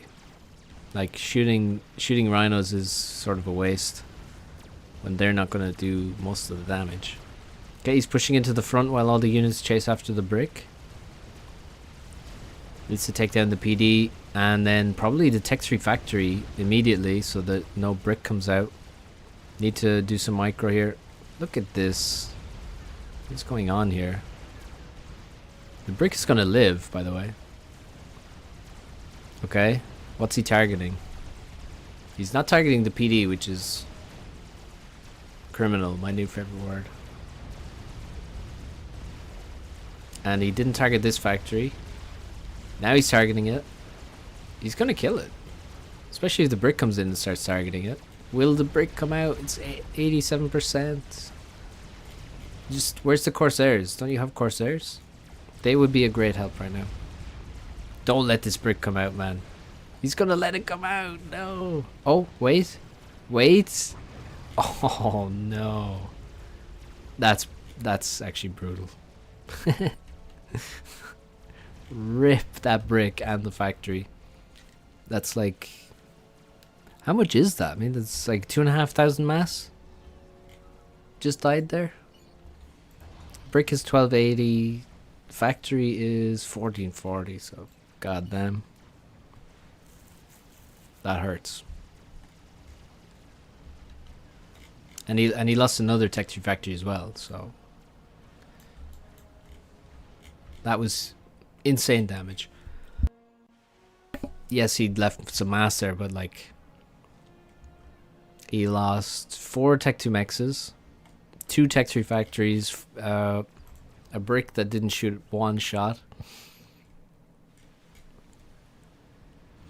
So Nexus built his PJ next to his Tech 1 air factory. Got a fight here. That's a weird fight. Yeah, this is the kind of fight where you just target fire. I mean, you probably don't, maybe they don't have the APM for that, but with the Rhino fight, like, they're not going to miss, basically, so you should really just target fire if you have the time. But they both just decided to back out of the fight, and Bully's going to get any reclaim here. 3 bricks coming into this expansion and nothing to defend. Kind of insane that there's no production in this base. He built all of his production here and seemed to be rallying only to this side, not rallying much at all to the right, and he could just lose the entire right expansion due to not defending it in any way.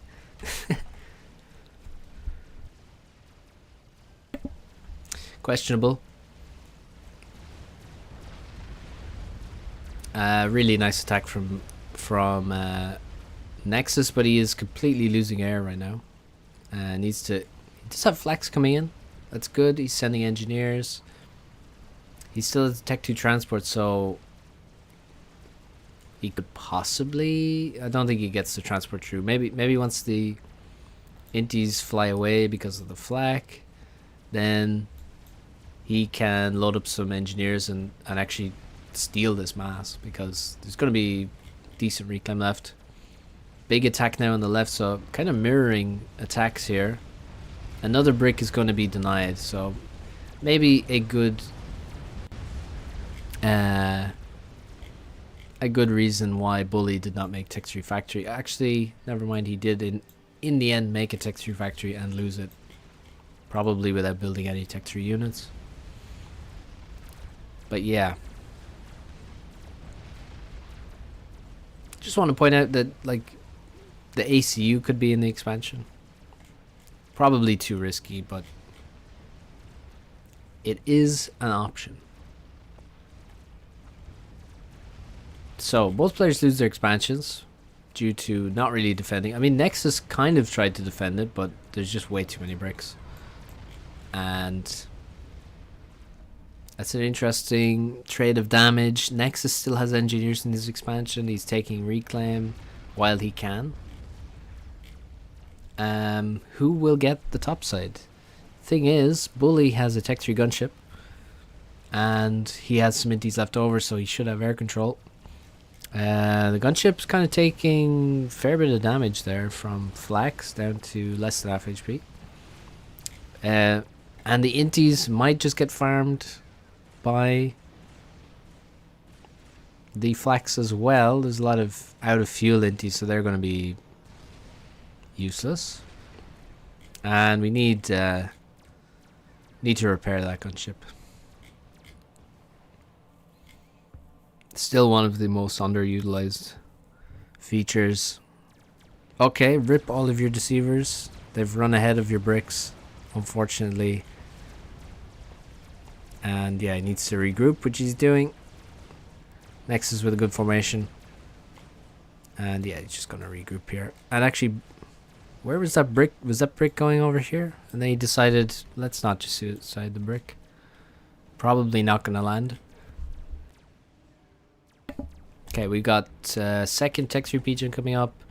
Nexus has 1, 2, 3, 4 Tech 3 Mexes. Bully has 1, 2, 3, 4, 5, 6. Okay. Bully ahead. And I feel like Bully has more bricks as well. 38 bricks. My god, that's a lot of bricks. So there's like no LoTS ever been built, I think, by either player. He has almost twice the number of bricks as Nexus. And he has more mass income. It's looking very good for the dozer. It's looking very good.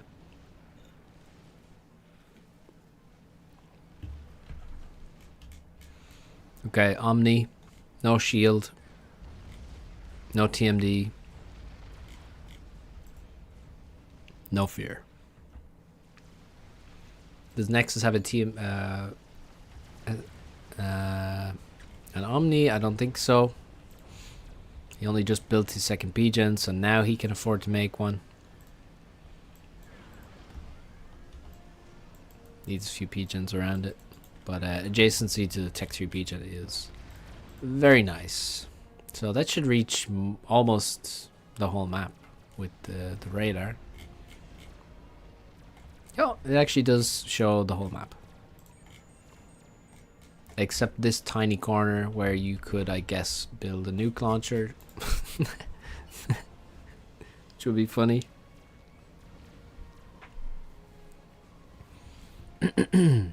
Yeah, so the air control, I mean, it's pretty tenuous now. I feel like Nexus has more ASFs. He definitely has more ASFs.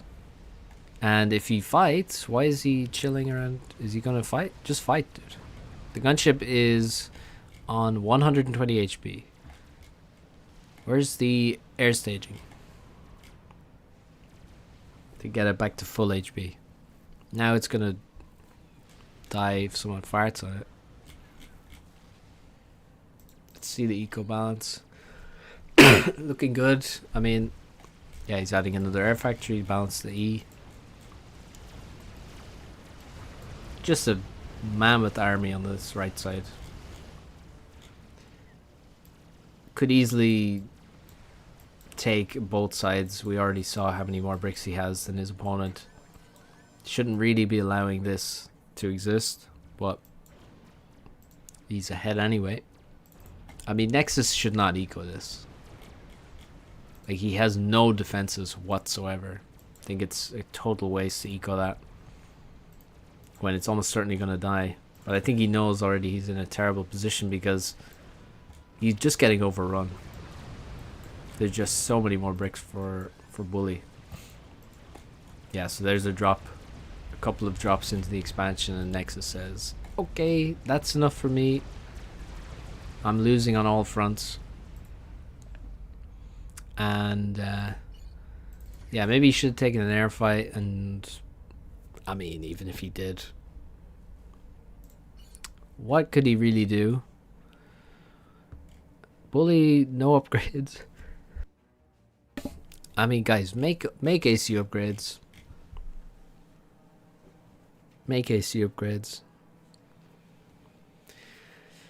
They will save your ass. And they're not expensive. But yeah, strong game from Bully. I think Nexus, I mean, the game went 22 minutes. I mean, the amount of shit you can build in this map in 22 minutes. 64 bricks. Hello? And like 8 Tech 3 mexes. A little air grid, little baby air grid. Kind of insane, but Nexus, I mean, basically when he landed here, stalled insane mass, and that basically cost him the game. It completely crippled his scaling, and it's just because he was like building a mex here instead of reclaiming, basically. That kind of screwed him horribly, and like Bully had like 7,000-8,000 score versus 5,000-6,000 score. That was kind of the key point in the game, and then somehow it ends up you have twice as many bricks in at minute 17. It's just how it works sometimes. Nice game from Bully, very strong. Yeah, kind of insane. And then he never, this is how good Nexus is though, like Bully is never able to like fully just pull away. Nexus stayed in the game, but yeah, Bully would have had to make some huge mistakes to let him back in.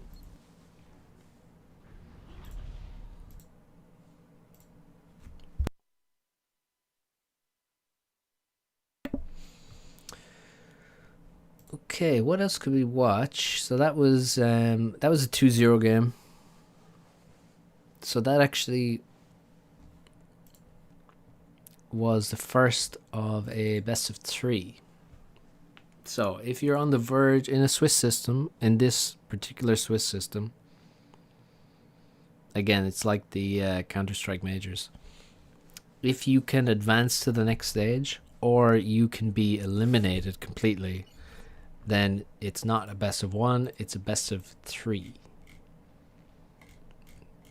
So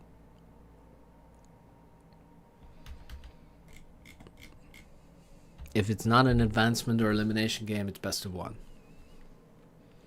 So this is the 2-0 game. They both won their best of 1s. So now whoever wins this match advances, so it's best of 3. So Bully's 1-0.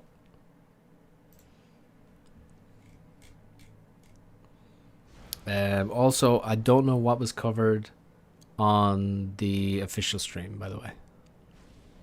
So apologies if I overlap with that. I just wasn't able to watch it yesterday, so I have no idea what Foley covered.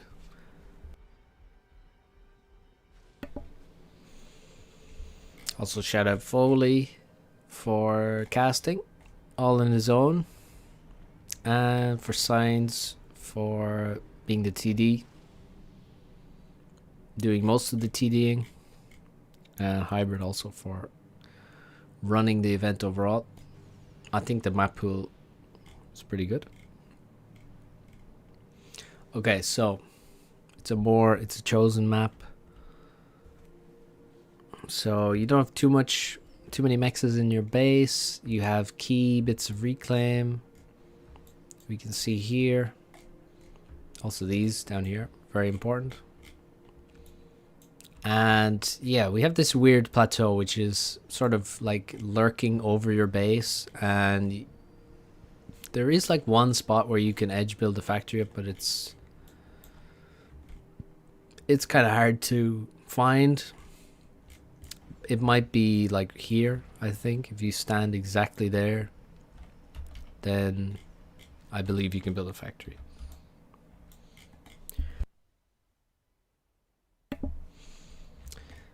Okay, Nexus is running away with the NG, trying to save him, because even if you have a tank, if the guy just runs past and goes for the NG, you will lose it. Okay, we got some 2,500 guys microing each other. The land scout is required, I think. They both have the same HP on their tank, and Bully's gonna go hide over here, which is kind of cool. Nexus gone a bit idle after the spamming of the micro. Tank on the side. You can hide the engineers on the water, so it's not too scary if you know it's coming. And Bully, oh, he's trying to sneak past. He's found that the NG needs to run away now, or hide behind the factory, or the mechs, I mean. He's gonna lose this NG. So now he can target priority the engineer. He messed up the micro. Nexus saves the NG. Wow. But there's 2 more tanks coming in, so he needs to run away. He could run down here and try to get this reclaim, but the ACU is here anyway, so all that APM. How much did it really affect the game? Not that much, but you love to see it. Okay, Nexus has paused a Tech 2 Max upgrade, probably for lack of lack of mass actually. Probably, I mean, it's really sad to have a Tech 2 Max paused at 50%. Okay, he's trying to grab this reclaim. There are just these little bits of rocks everywhere. Somehow I can't draw in this. Oh, now I can draw. Maybe I was holding something down. But yeah, there's little rocks everywhere. This is actually a pretty good spot. These have like some 38 mass rocks in the crater, so that's probably like the juiciest spot that you look for in the mid game. So yeah, so Tech 2 land, 2 Tech 2 mexes already. Bully has none. So, but he does Tech 2 land already, and he's going to transition to Tech 2 land much better.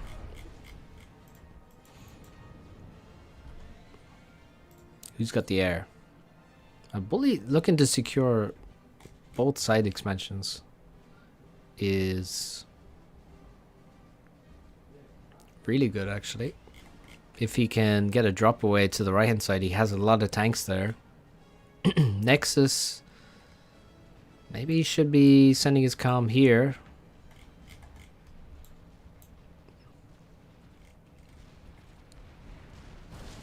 Bully losing his mexes, but he's going to kill these tanks and then redrop.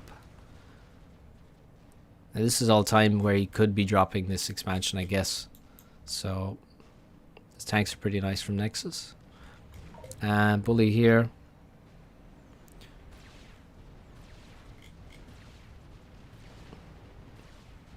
defending. Yeah, Bully needs to back away now. So this doesn't have much support. Maybe a PD from these guys would be good. Yeah. Indeed. Nexus is really focusing in the middle, but he's sort of losing... Well, he's down 4 mexes here anyway. He's down these 3 mexes here compared to Bully. So it's looking nice for Bully. Now he just should probably start teching up some mexes. So that if and when there's a sort of more balanced mex distribution, which I would expect to happen, although this bomber is beautiful. Yeah, you don't want to be behind on Tech 2 mexes. Can't really allow that to happen for too long. Also could be time for an AC upgrade.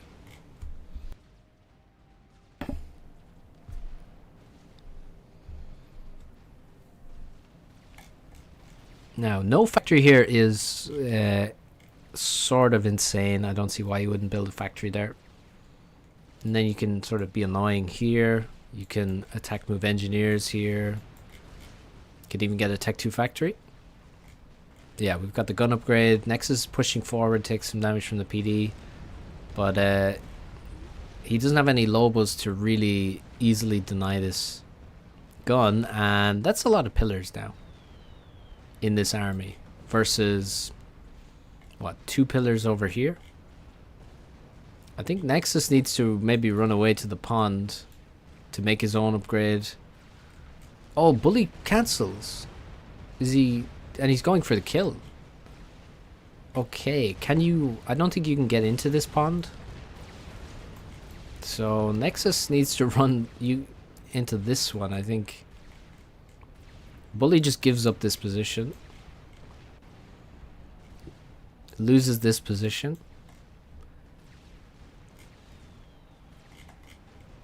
Nexus drops here. PD defends his expansion. But Nexus just dies to pillars in the middle. He was not ready for the amount of pillars that just came out of the base there. Unfortunate eco management, he says. Yeah, I wonder what happened there. And he has no Tech 2 Pigeon yet. This map is difficult to balance your eco on. I wonder what happened there. Was it an E problem? Because I wasn't really in his... Well, now it's a mass problem because he has no Tech 1 mexes anymore. Yeah, that's why I like the Tech 2 mexes early on. Because you can, like, you can lose every Tech 1 mex on this map, basically. So, I did like the Tech 2 mexes. At least then you have some more eco in your base. But, yeah, this map is difficult. And he was very far forward without sufficient scouting. And of course, at any time, like, I mean, yeah, he has units here, here, here. But Bully just rallied everything through the middle and walked into him. Nice cancel of the upgrade, just like, I don't need an upgrade now. I can just walk into my opponent. And Bully beats Nexus 2-0, which would not be the normal prediction. Not at all. Although Bully is very strong. I don't think people would expect him to 2-0 Nexus. So, well played. Taking down Nexus, who is pretty warmed up. I mean, it's not like Bully is playing 1 million games. Nexus has been playing a lot, although not much 1v1. So he's not just beating someone because they're rusty. This is a very legit win here, and very interesting in the playoffs. So that's 3-0 for Bully. he qualified for the playoffs with that win. Nexus goes into the 2-1 game. 2 wins, 1 loss. And I would like to see the other 2-0 game.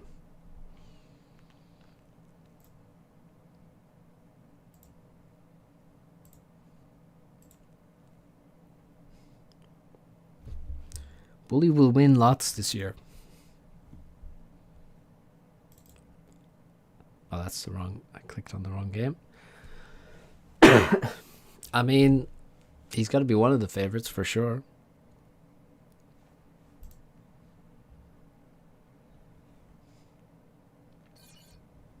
I mean, 2-0ing Nexus. Like, I think most people would take Nexus as the favorite this year because, I mean, it's Nexus and Taga did no practice whatsoever. And Nexus has been playing a lot, so I think most people would have thought, okay, Nexus has got to be a favorite. Then, yeah, Bully.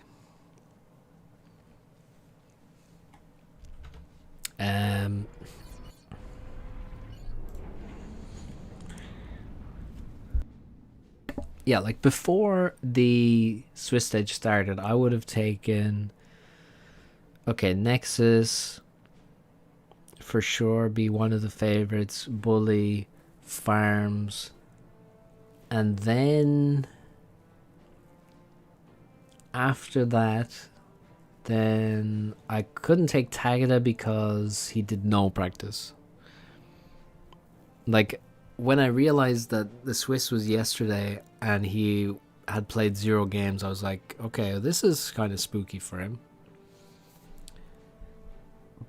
So, as a favorite, you would kind of say possibly. But not really. You couldn't expect him to beat Nexus with no practice. But yeah, then in that second category, you'd maybe take Grimlex, Turbo, Banani, possibly Yudi because he played a few games, but he didn't look super strong. Blast Shield. And then after that, and then also Zlow maybe in that category. Although maybe at the bottom of the category. Sorry, Zlow.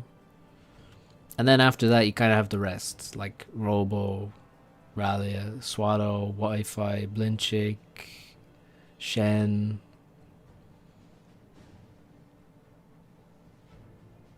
That's everyone, I guess. So there's like 8 I would have taken as like no real chance. I don't know, I didn't count them all, but something like that.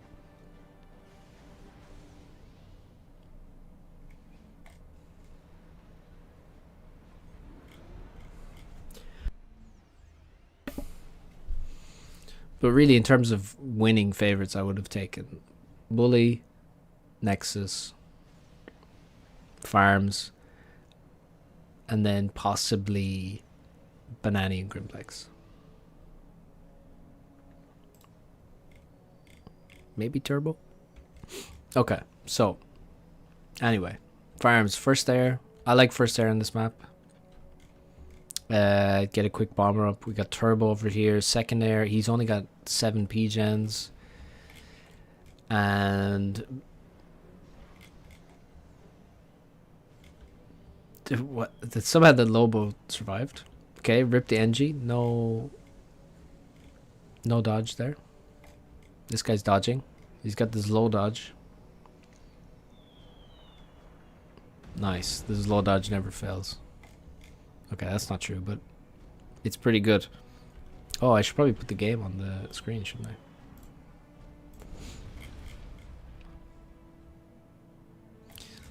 This low dodge is this, by the way. Okay, so 14 P-gens versus 8. Doesn't look good for Turbo. I think his start is completely fucked. Already.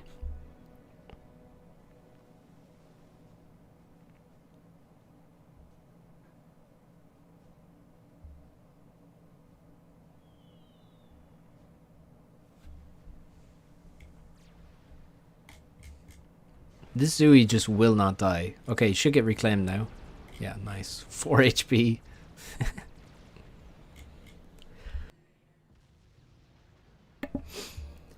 We should watch reclaim numbers. Yeah, 4,000 to 700. So, is that good or bad for Turbo? This is like... I would never want to play... I like this map. I think I'm pretty good at this map. I would not want to play farms on this map. I would be banning this shit every day of the week. Don't know why Turbo would allow this map through. This is like nightmare mode versus farms, in my opinion.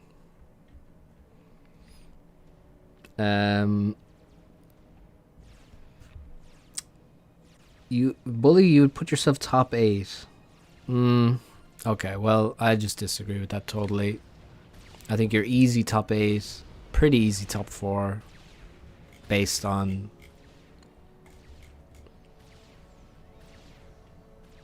your gameplay. Yeah, farms is just crushing here. Way better build. What's up, Zach?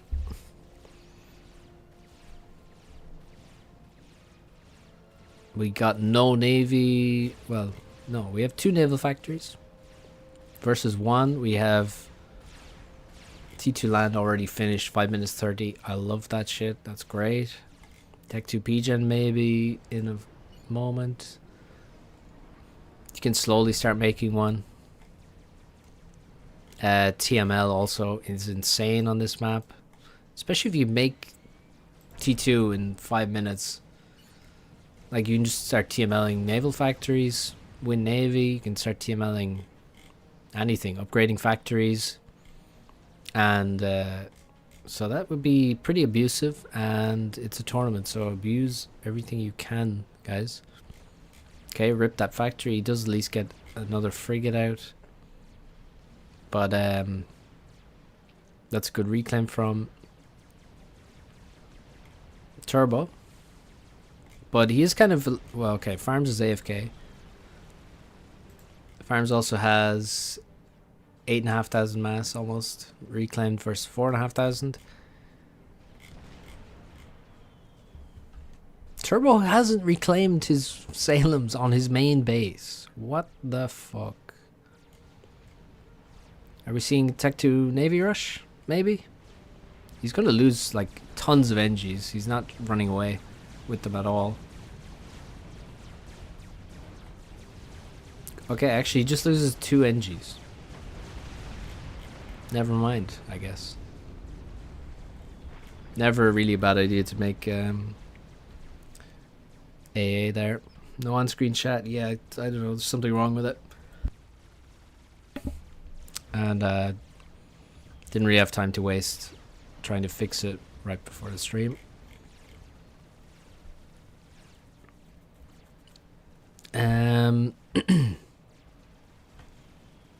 Yeah, looking really good for farms, but he doesn't have navy.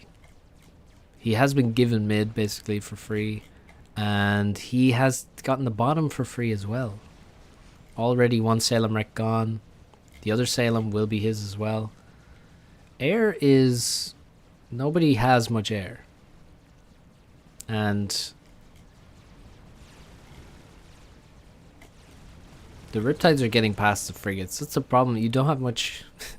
Hover is just very strong here because you don't have much time to kill all this stuff with frigates early on because they just run past. Okay, we got T2 Hover from... We got no TMD, by the way, still, from either player. No T2 PGen for farms. I guess he feels he doesn't need it. I would probably make one now. And maybe some more air. Or just do a massive Riptide spam, I don't know. Still tons of reclaim in middle could be taken. ACU upgrade wouldn't go astray maybe. I don't know. What's he going to do about navy? Just make Riptides? Doesn't seem like the best option. Maybe, yeah, make a lot more engineers, maybe some Sparkies, get T2 Navy at the back, use them epic UAF destroyers. They are super nice now with the damage and the speed. I think they're very nice. But there are a lot of subs around. Torpedo defense. Well, torpedo launcher would be nice. Okay, Riptide's winning air. Could make T2 factory in middle. Yeah, there we go. Probably go for a flak straight away. Maybe a shield. Turbo has lost all of the reclaim. Still a Salem wreckage here. One thing you can do, if you don't think you can take the reclaim, you can ground fire the reclaim with frigates because it has AoE. Kind of a nasty move, but all's fair in love and war.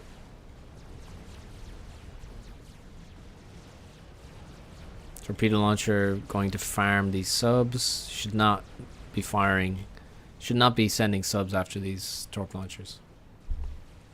It's just hard counter.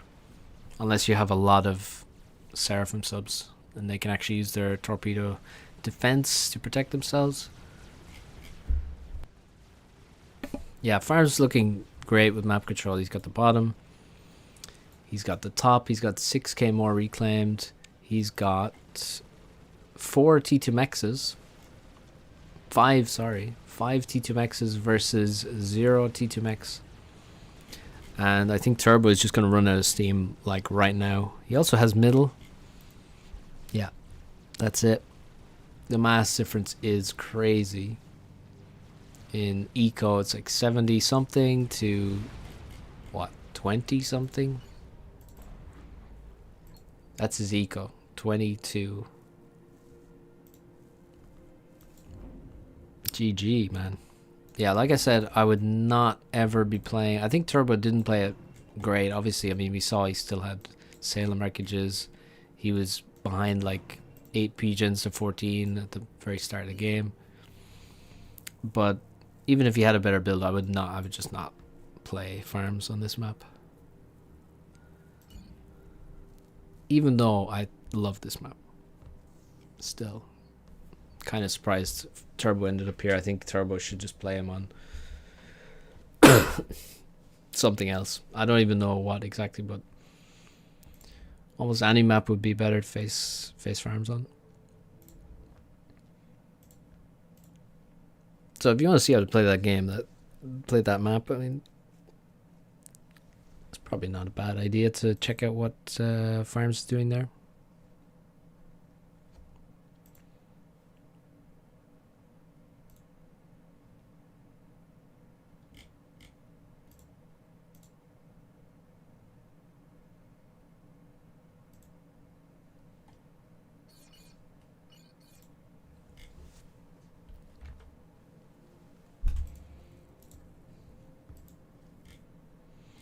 BO question mark. So this is funny that they're playing this map. Standard 10x10 land maps. Yeah, basically stuff that Turbo has played 1 million times. So Turbo and Farms played in LoTS. I don't know what one it was. Maybe it's 2019, maybe it's 2020. I don't know, but they played best of 3, I think. And I remember Turbo just like crushing Farms on this map completely. It was like insanely fast best of 3, if I remember correctly. So it's kind of funny they're on this map again. Farms going UEF. Turbo. Aeon. So I expect pretty fast tech to air. And Swifties, if I had to guess. We shall see. Farms can be super strong on this map. I remember I played him, I don't know what. It must have been a tournament because he doesn't play 1v1 otherwise mostly. But I remember I think he had just went for tech 3 air. very quickly. He probably had ASFs in minute 14 or something, 13. And it was kind of had no chance against him.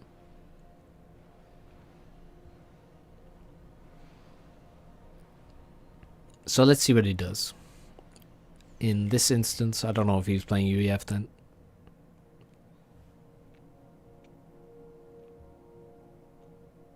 I might say the complete opposite to what? To what maps you should play farms on? I mean, farms is... yeah. It's hard to know where to play farms because he's just all round so strong.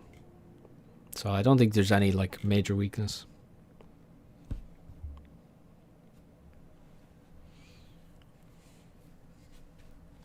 So, farm still does not have an air factory, and his hydro is slow. Got a lot of mass though, so once he actually finishes... wait, he's walking away from his hydro. Why is he not building the hydro? I think he misclicked. Did he? Yes, he did misclick. Okay, that's brutal actually. He really needs the hydro. And he put the move order in the wrong place as well. You think you should play farms on 20x20? It's just difficult. I don't think it's a particular size of map you go for. It's about... right, I would not play Zlow. I would not play farms on like 10x10 land map with tons of mass. Like, I don't know.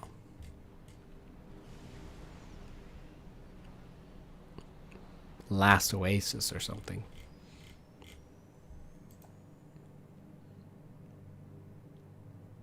But would I play him on Loki? Yeah, play him on Loki because I've played Loki 1 billion times and he's played it 15 times. You gotta use the ladder advantage, in my opinion. That's interesting. Turbo just randomly predicting the farms is building the hydro there. Palms, yeah, I mean Palms is a decent shout. Okay. Turbo's got his drop in. Farms doesn't even have a transport yet. No, never mind, he does have a transport. He's got a bomber too. Split. Great split. Actually took loads of damage anyway on one NG. I'm kind of surprised that actually hit. But okay, transport goes down. For Turbo, he's going to have to make a new one. Farm's now dropping to the right. And maybe he should have dropped this way, because he knew Turbo had dropped here. So, I don't know. I mean, this is fine.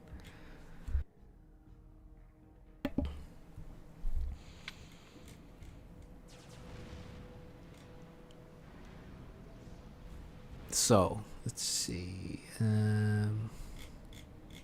Farms more score, Turbo more mass total, more reclaim taken. No factory for reclaiming anywhere just yet. I would probably make one because there's so much mass here, especially, and a decent chunk there. He's actually he's manually taking the big rock from there. There's inties everywhere for Turbo, but they're all on the wrong side of the map, to be honest. He should really have his inties on this side. Okay, transport is up. It's moving over here. Bad rally point. And Farms, meanwhile, is dropping. Now, will Farms be able to get to this island? Great arrow there. I'm super good at drawing. Very artistic. Okay, Turbo retrieves his inties. His transport has been locked. Probably because it flew over here. Uh-oh. He's got a land. The UEF inties are brutal. Okay, did not get too far. Transport did some damage to a couple of the inties. And the ACU is still chilling in the main base. Bomber coming in from farms. Aiming for these NGs. And should be on radar. Yes. He's seen it. He's splitting. Wasn't on radar for that long, so good spot for Turbo. And he'd lose one NG, which is fine. He is slowed down. Could already be here if there's no bomber. Another reason bombers are good, even if you make your opponent like dodge. Cost them APM, cost them time, because their NGs aren't building anything. So, pretty good. Oh, Farms has paused 80% tick to maxes. Macro minus 1 point.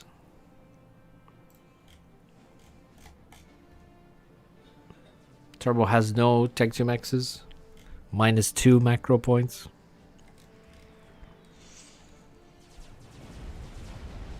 Bomber gets 1 kill.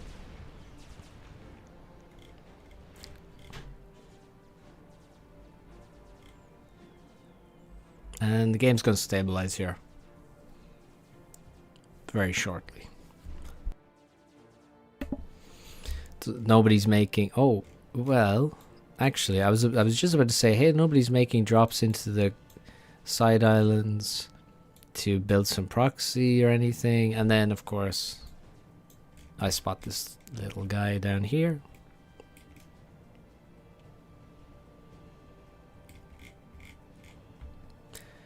Where's he going? He's going here.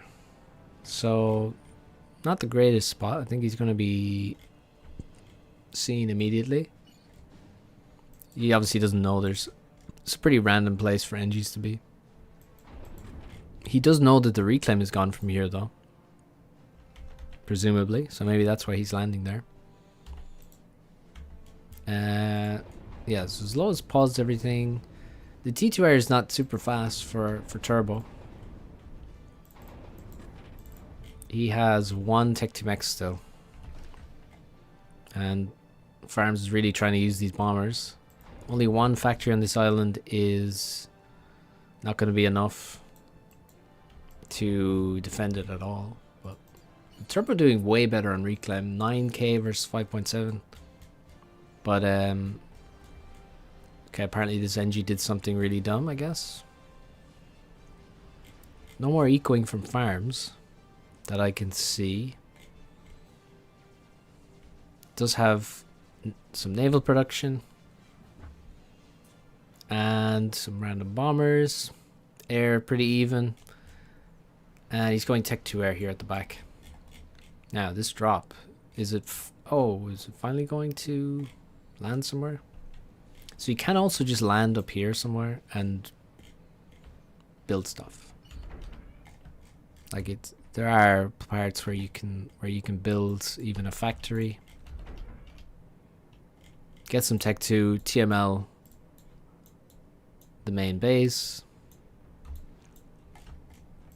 But I think he's sort of forgotten about this guy.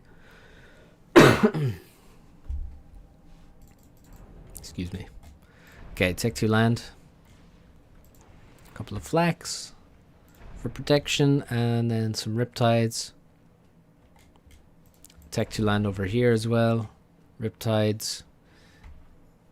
Tech 2 NG in the future once he has some Tech 2 maxes there. His farm's going to go Tech 3 air. It kind of looks like he's planning for Tech 3 air. Like he has Tech 2 factory here. Spot for the Tech 3 PGen here. So yeah, it does look like he's going for pretty quick Tech 3 air. Here come the blazes. They do just straight up lose to Riptides because, well, Riptides are more expensive. More HP. Better damage. But the blazes are a bit faster. But yeah, their first couple of blazes are killing some flax and then dying, it seems. Okay, we got some eco on this side. TMD will be required. Turbo already has the TMD, but no mexes. That is his HQ though, so you really do want TMD for that thing. Techie land over here. No mexes there either, so farms maybe getting slightly ahead.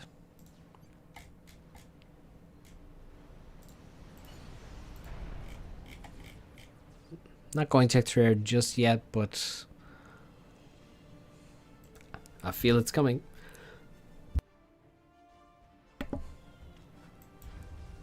Now, what about Navy? Pretty exposed naval position there. Does have 3 torpedo defense though, or torpedo launchers. So it's kind of necessary when you're that far forward. Oh, the gunships are just caught for free actually, and now the air fight, which farms will lose because Swifties, but the fact that 3 gunships just got sniped for free is unfortunate, but that is a complete air loss. We have 1 static anti-air in here and a flak, so he's kind of ready for this kind of stuff. Still no TMD here is asking for trouble. Nice T2 radar though. Blaze is coming in, the flak's lagging behind though.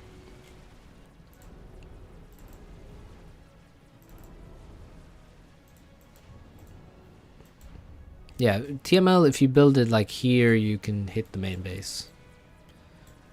Here, certainly, you can hit most of the mexes on the island. And yeah, Tech 3 Air is actually finished now, and Tech 3 P-Gen's done.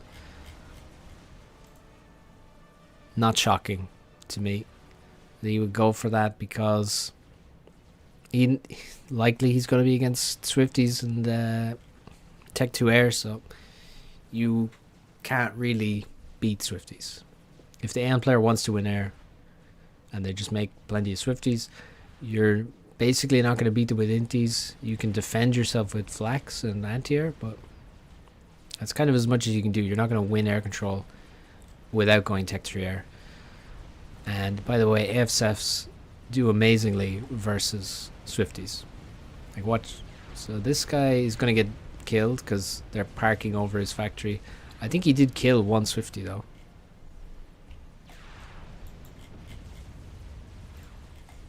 Gunship's coming into the main base. Man, he's losing so much here. Sam goes up though. Okay, that mech lives. Sam has farmed a lot of value and will continue. He's fighting over Sam. It's just going to lose. He's just going to lose every Swiftie here. He's still. Does he not realize there's a Sam there? And there's also some static flags as well.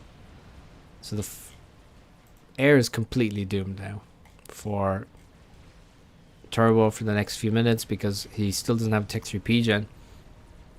These NGs finally dropped. And he's building artillery. And Turbo does not have radar. Oh no. Okay, Turbo is winning Navy though. He's going to have to make cruisers now.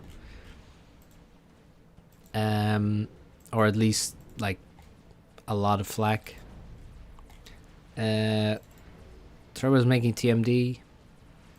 Still like sort of lacking mexes here, but this whole position has no anti-air. Well, it has 1 flak, so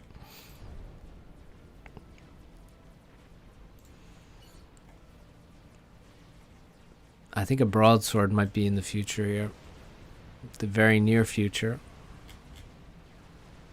Farms should probably know he has air control already because the SAM just killed basically everything. So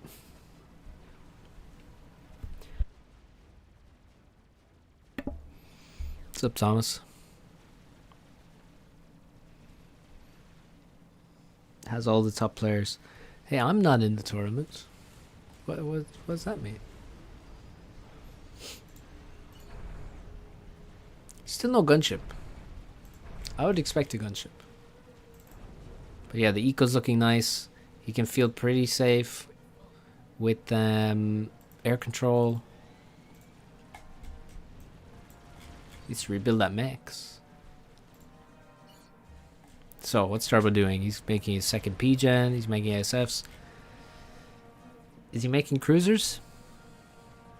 There's a cruiser almost built. He's doing a nice drop here to the front position where he can take this out.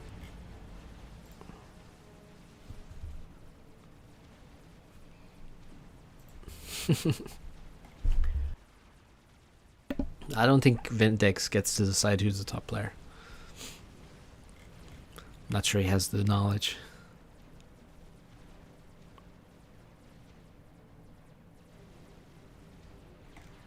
Oh my god, the Lobos are here. This is just...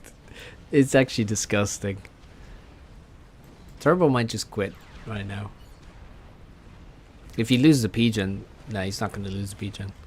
But, that's nasty. Destroyer gonna go down here. Big attack with the blazes. I don't... He's targeting Sparkies. Needs to target other things that shoot. Yeah, Riptide's gonna clean that up. Destroyer gonna get destroyed. Trying to get back into the Navy over here. All the NGs are idle somehow. That's not good. T3 gunship. Finally there's a T3 gunship. Seems like it's taken way too long for that to appear. Big Riptide attack. The PD's getting mad damage, but there's not much else to defend, so if they just run past, it's only gunships that can really defend against those. Yeah, Destroyer goes down. It's not, it should be retreating towards the cruiser at least. He's kind of forgotten about it. And now it goes down. Riptide's heading into the main base. PD's going up. The Nexus is pretty good. He is pretty good.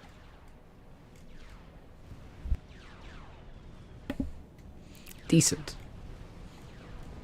Okay. Not looking great for Turbo now after all that damage, but let's see. I mean, he did some return damage to farms, but obviously not as much as he's taken.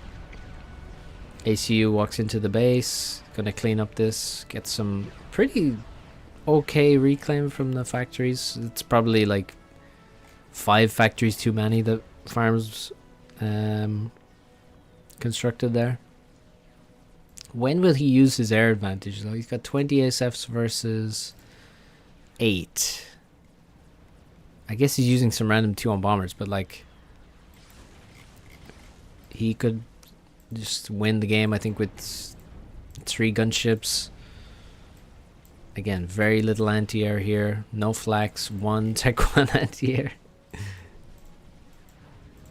Could make a lot of torpedo bombers, crush the Navy possibly. I would just make gunships and kill the left side, kill the right side,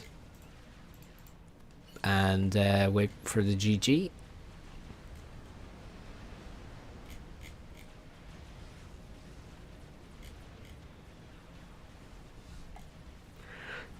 with these 4 gunships, can take out the cruiser. If he kites, it's going to be pretty expensive.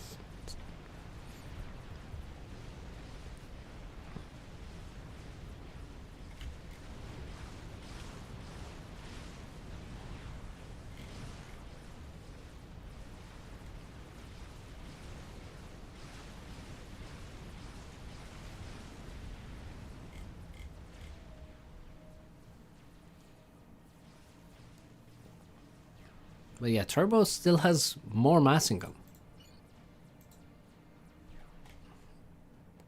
Quite interesting. Quite interesting. What's the reclaim like? Actually, Turbo has more reclaim as well. Also interesting. Huge amounts of reclaim here. Holy shit. Lots of T2 wreckages. And not insane damage done over here either, to be honest. Again, we're just waiting for the gunships to like really do something for farms. Like a huge advantage, but he's being very, very, very careful. Let's see, what's the Navy? 2 cruisers, 3 destroyers, 24 blazes, only 3 flaks on the field. It's not going to be a big help. 24 riptides. That's a lot of riptides. Maybe it's too many riptides. And 10 frigates.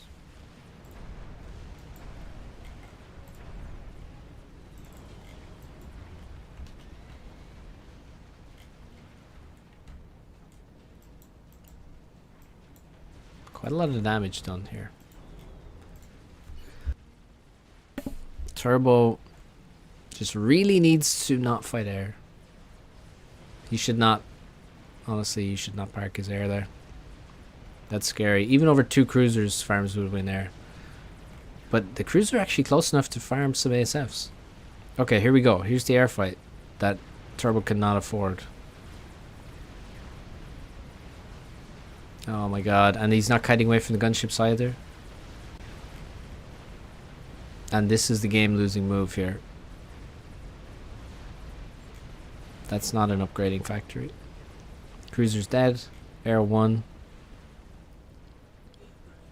And now it looks pretty rough.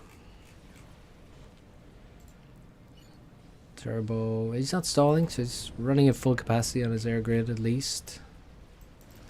But how is he going to catch up to this? What is that, like 30 ASF? 27?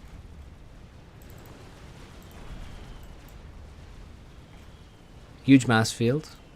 Turbo doing well to grab it already, but random bombers coming in. Well, gunships killing destroyers. And yeah, farms with less mass. Less mass, but he had a very clear condition where he takes the lead again, and now that's been fulfilled.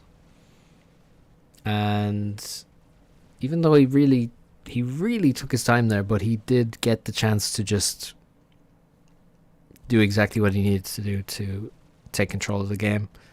And it looks pretty rough for Turbo. How could he possibly stop all these gunships?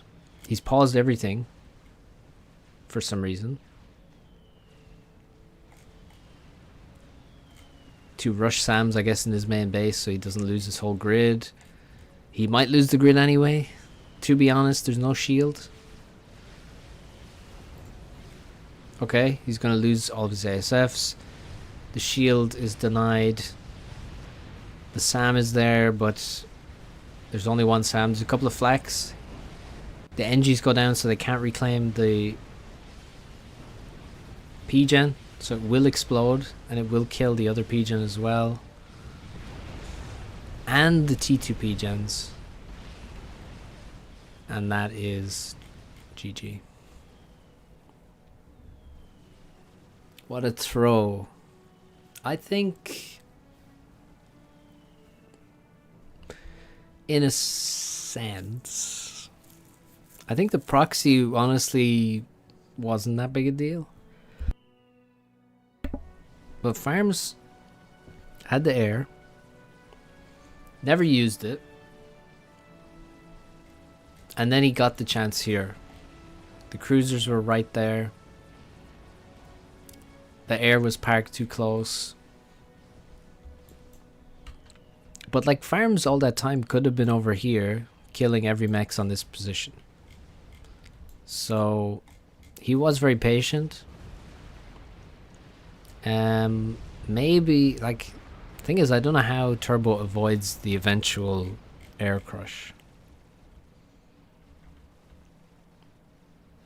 Like, he was never catching up, it didn't seem. He was never catching up on air.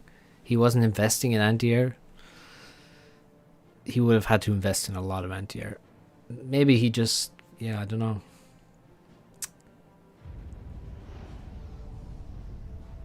It was kind of up to Farms to just decide when he was going to actually use air. If he waited longer, it maybe does get more difficult for him, but it's a tough one. It's tough one to know what Turbo should have done there. Made more cruisers, chilled on core mexes, made a SAM in each core. Try to eventually win the air fight, win air, while just sort of turtling with the Navy win and making the cruisers and SAMs, and he had the eco lead, so just keep the eco lead as well. Maybe keep doing some shitty raids with the blazes and flax. But this push with the Navy and the air cruisers, yeah, Farms just won there and kind of just won the game there and then. Nothing Turbo could do. He had no time to actually do anything versus the gunships. Are already 5 of them, I think, at that point.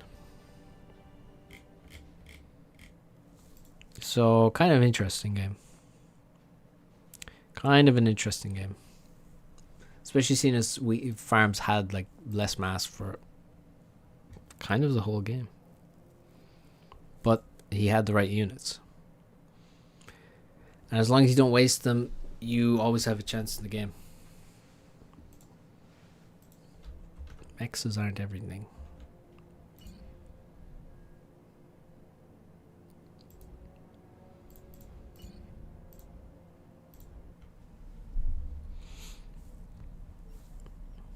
Score quite even. Mass though, yeah, kind of wavy at the start, and then Turbo, yeah, just more mass, but not the right units.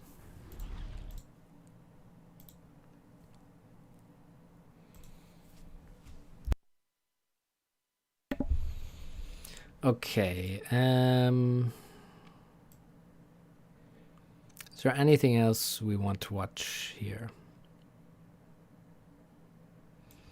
I'm kind of getting towards the end here of my energy.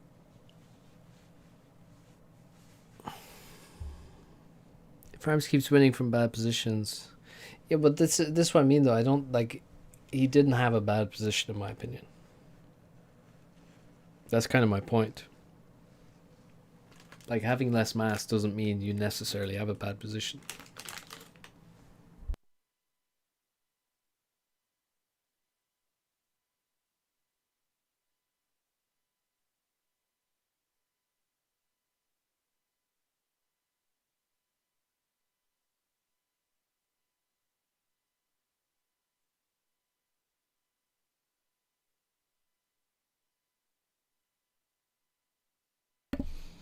So that was a 2-0 game. So that was Farms and Bully went through 2-0.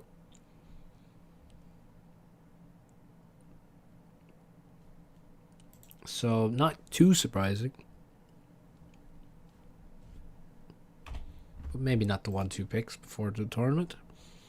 Who could we watch?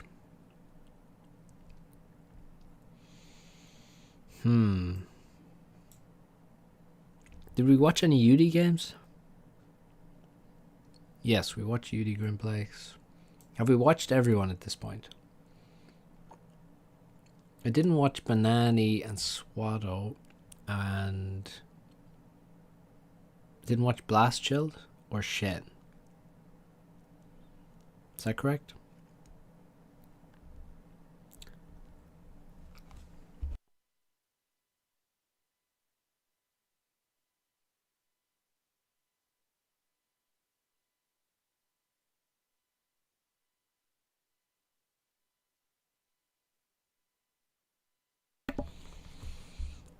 Hmm.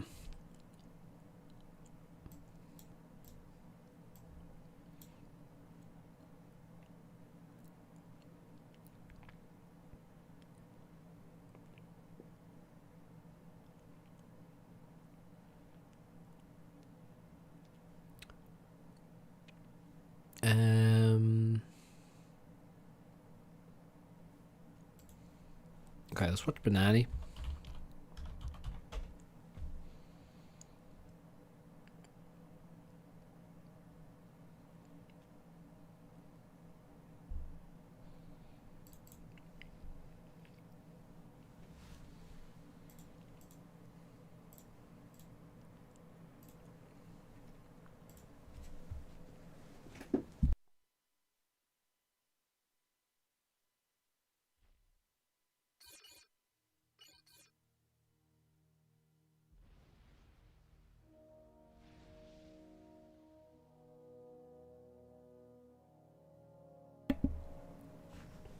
But yeah, I think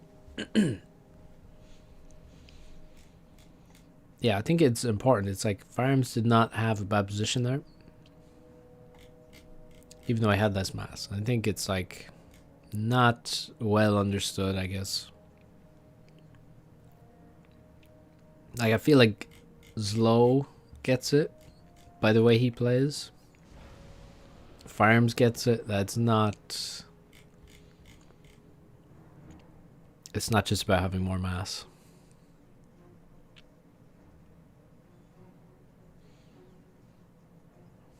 It's about what units you have.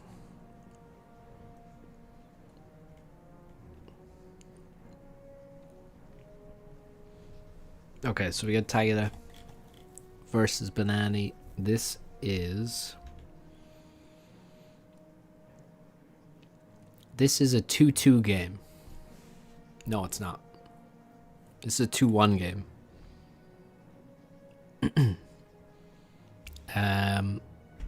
So they both won 2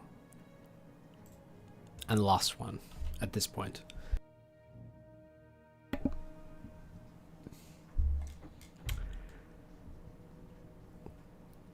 So before this, Banani beat Yudi, and he beat Zlow,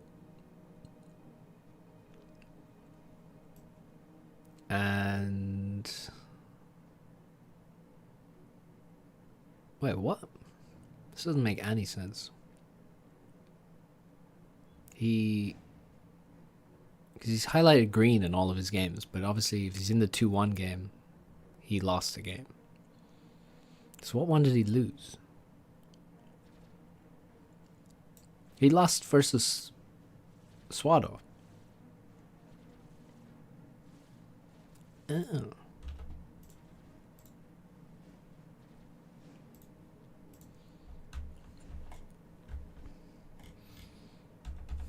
Oh, damn. I've just realized I'm already missing a Counter-Strike Major file. Okay, let's speed up anyway. So I can go watch that. Where's the air factory? Hello? Air factory, maybe? Maybe build an air factory? What the fuck? Why is Taga building no air?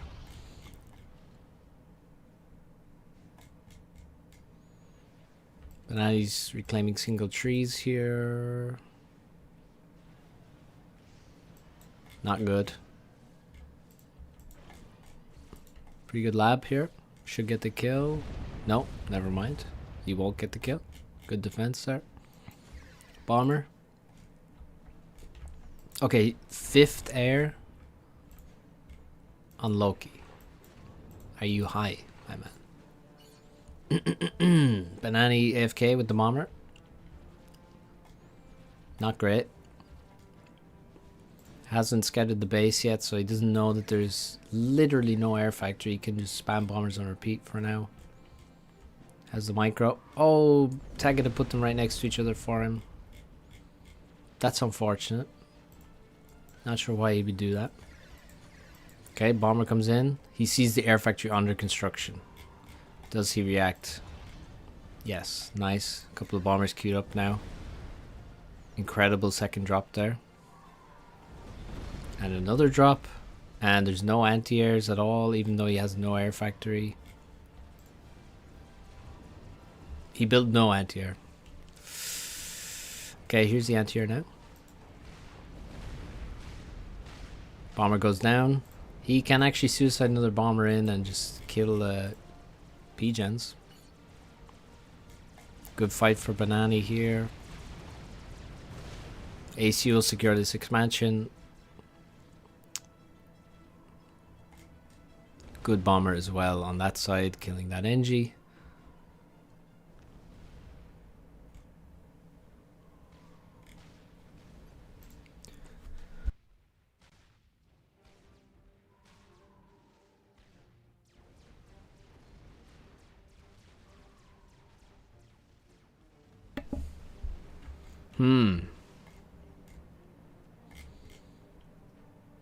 Okay, drop from Banani. That's not going to work.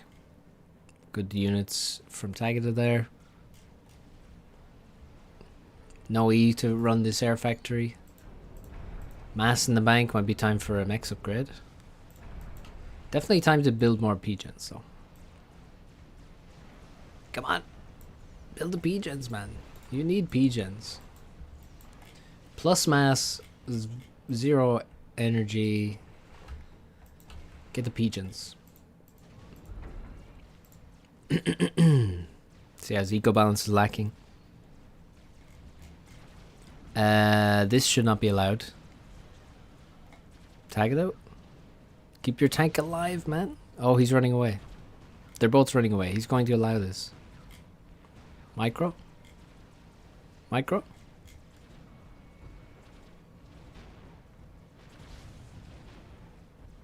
Yeah, that PD is not fishing. Is he stalling?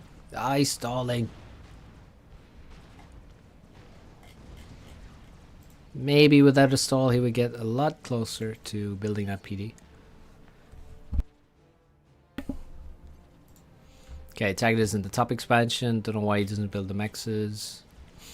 He also walked past these rocks. But okay, there's a lot going on in this game. This is messy.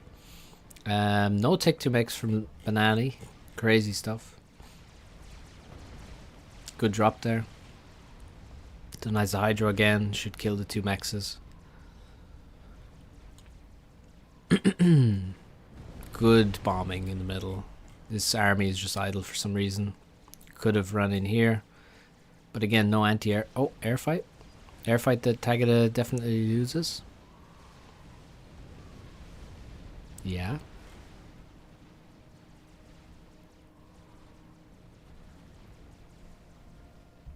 Banani like super slow down here because he had to defend against all these tanks and rebuild this expansion with the commander. Tanks dropped, but they are outnumbered. But he actually will get like maybe an okay trade for a second. No. Nope, Taga is on top of him. So that was like terrible drop actually. Tons of tanks for Taga. But he's not getting the damage. Like, he needs to like kill this expansion. Really. This is now defended by PD, so he can't do much. I mean, you might be able to kill like 3, maybe even 4 of the mexes if you avoid the PD. You can send tank around this side. Tanks around here. Could make a transport and just YOLO a drop into this expansion. There's so many air fights happening all the time that you could easily slip past. Although there is a nice radar here. Could also be killed. The game is like pretty even, but Banani has more E, which is a pretty big deal. I don't know why no one's making Tech 2 Mechs or Tech 2 Land. At minute 11, well, Banani is doing both, in fact. He already has Tech 2 Land.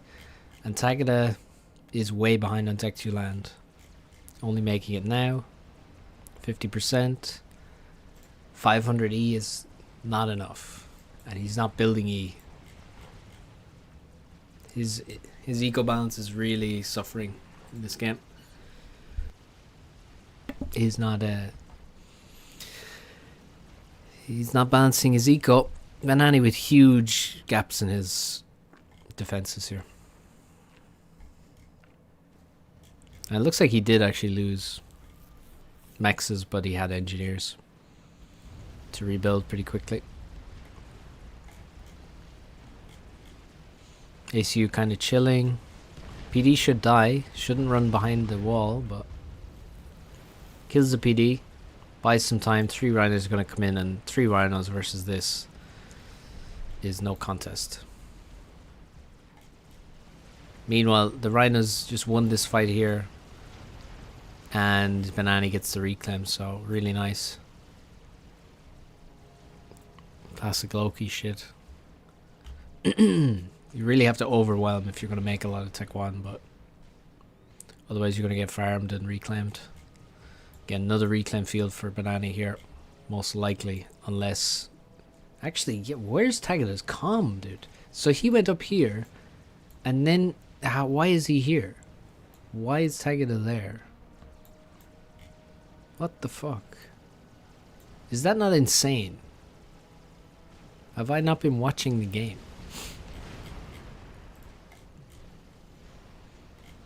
So yeah, it looks good for Banani. I think he can just sort of... He has air control as well.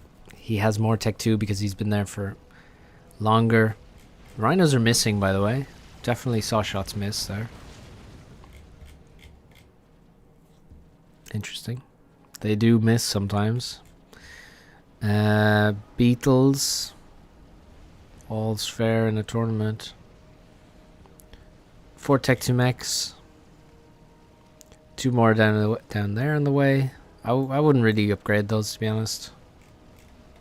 I'd even upgrade these first, but he's also making those. Beetles now. More beetles for Ilunishko. And honestly, this is like... If you lose this game, something's gone horribly wrong. He can fight this with this many rhinos. Should probably take the fight there.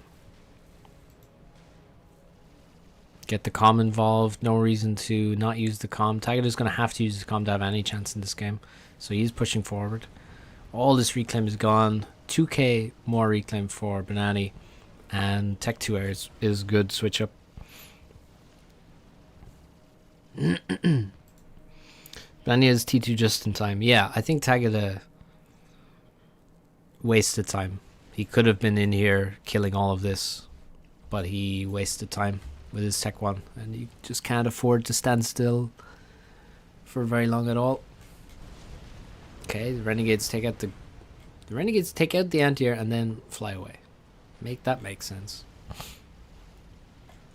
So now when they go back, there's more anti-air, and they will die. Oh, Tagada loses air. That's actually a brutal air loss. And not necessary. Oh my god, could you imagine a beetle there?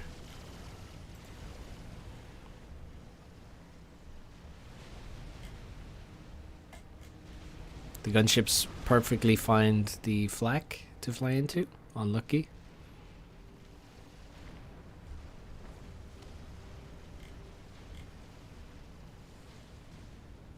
I hear beetles going off.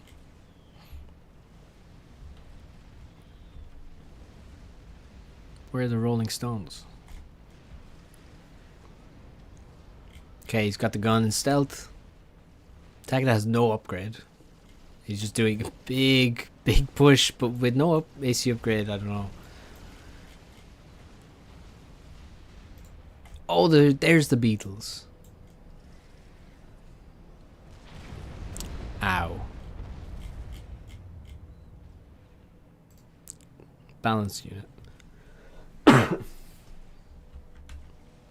190 mass.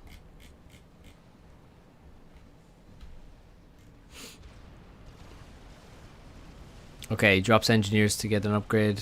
I think it's just key that he does not waste his units while he's making this upgrade right now. Also, how fast can you really make this without that Tech 2 gen?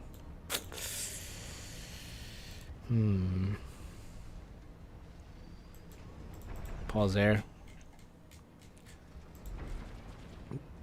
Okay, he got most of the way there before stalling. If he had one more storage, he could probably get the whole way there. Oh.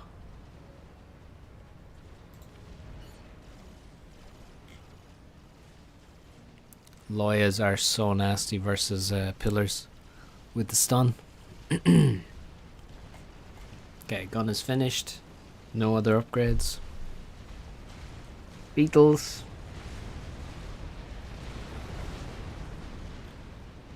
Yeah, just split, guys. Just split your army.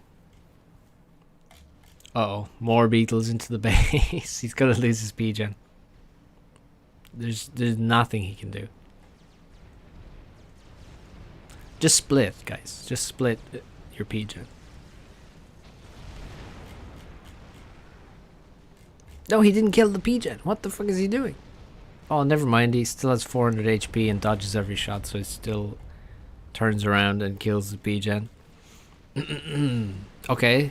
Banani has a death wish. He's somehow just standing at the front of his base. But he's got beetles.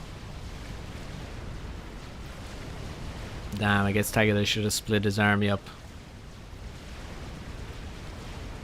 Unlucky.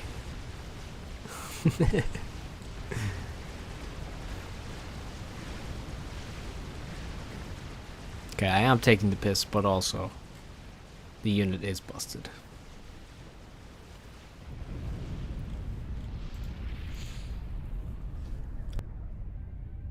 G. Well played, Banani. Yeah, I'm more making fun of farms. But yes, Tagada did come in and say, hey, let's not really nerf them. Maybe just, you know, give them energy drain and it's fine.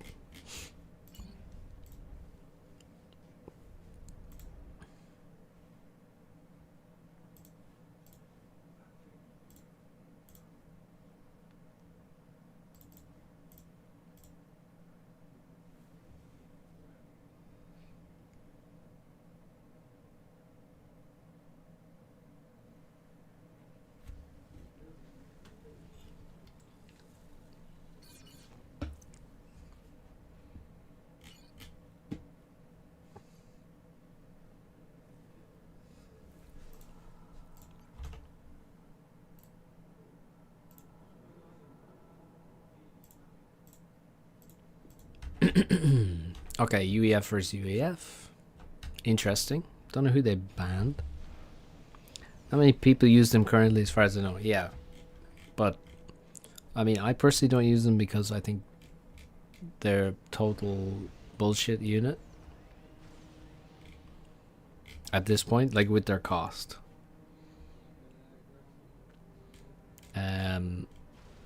I think they're totally bullshit. So whatever, I just don't choose to make them. If I was in a tournament, I would build the shit out of them.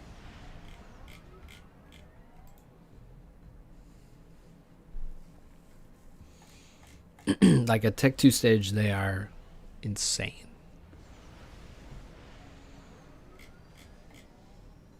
Especially if you're Aeon. Or you're against Aeon. Okay, so let's see. How fast is the transport? We got 4 factories up.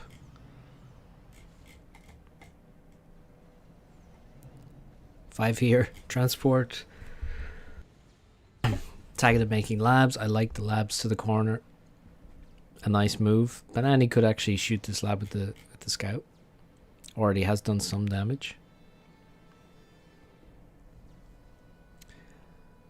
Banani should have no trouble landing, and the lab will be annoying, but it shouldn't be able to kill 6 NGs, that's for sure.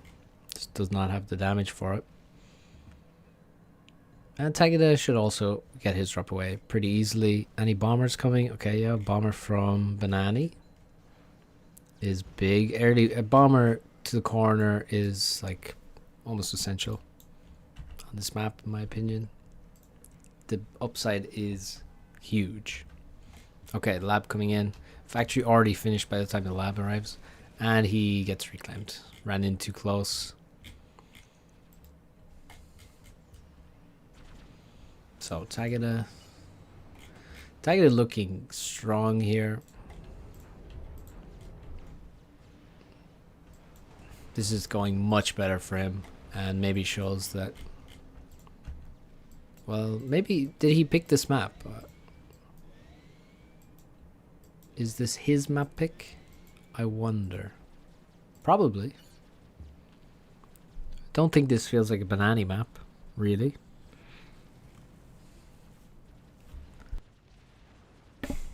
Does feel like a Taga map, kind of, in a way.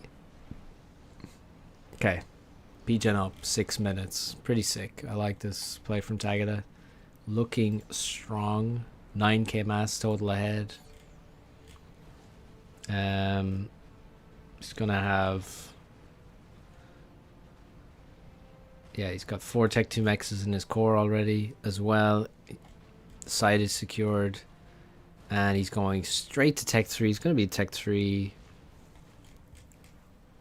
before 7.5 minutes. Yeah, but like, who was playing last year? Who was in the tournament last year?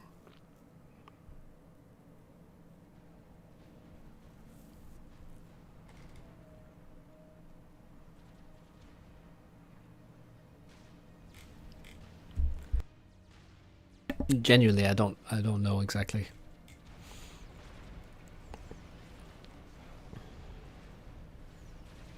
But I'm pretty sure the field was way weaker. Yeah, so this game is over. Like, Taga now has 50% more mass. T3 land is finished. He's making 3 Tech 3 factories on the way. Another Tech 2 P-Gen. And another Tech 2 P-Gen, and then a Tech 3 P-Gen, because he just has so much mass. I mean, he could make a Tech 3 Mex right now. That would be a great move, honestly. Safer than Tech 2 Mexes anywhere else. Any single radar would be cool too, but I guess unnecessary when you're this far ahead. This is brutal. Like, it's not even a contest. Tech 3 Mex, hopefully. I just like Tech 3 Mexes. Don't know what to say. No, I just focusing on Tech 3 P-Gen, then he'll make the Mexes after. We got 8 Titans out. It's 9 minutes. T3 land finished for Banani just now.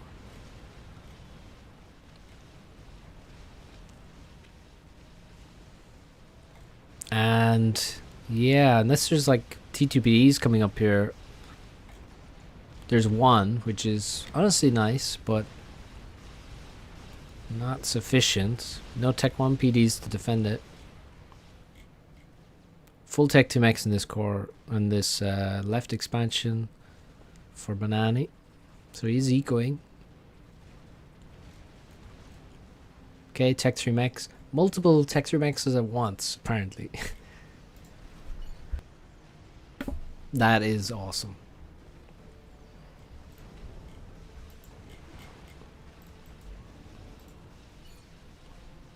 Yeah, okay. Multiple PDs up. Time to retreat. Can run around here. Still a lot of reclaim here.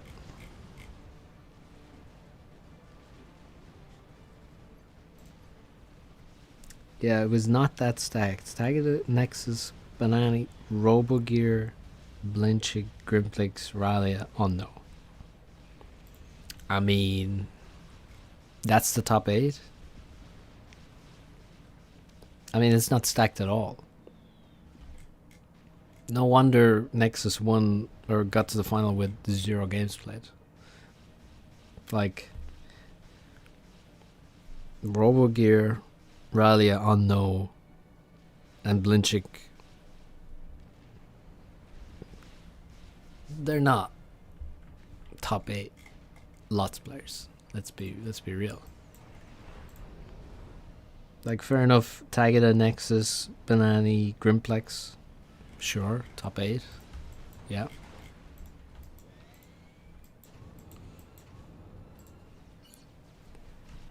The other half of the bracket. Yeah. That's a very weak bracket.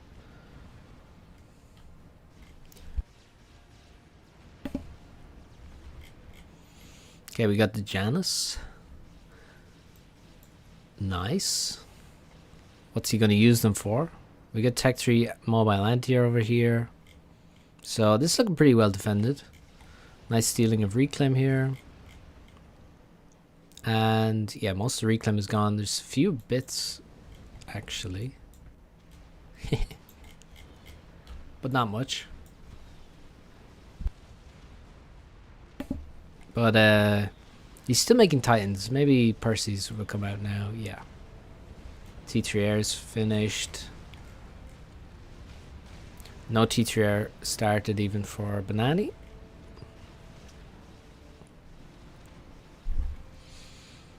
So yeah, kind of hard to find where to attack with all these PDs. Shields will also make it difficult to attack there. The T3 mobile anti-air will just completely farm the Janus. So even using all of this to kill this base would be pretty inefficient, I feel like. It's like Percy's defending as well, so I don't think he can commit to an attack there until he brings like many more Percys. If he had 6 or 7 Percys, then it's like, okay, yeah, run in, but not with all these Titans and some Janus.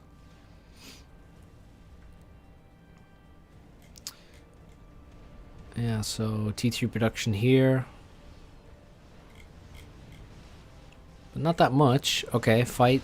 This doesn't look good for Banani. It's going to get overrun. He was trying to pinch, but it doesn't really work like that in FAF. It's very difficult to do that because the guy in the middle just runs over either side of the army. But now once the Percys are here, he has to retreat. Decent reclaim field.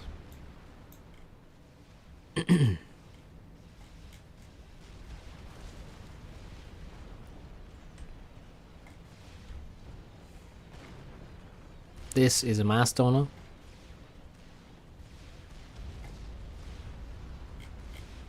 Unfortunately for Banani.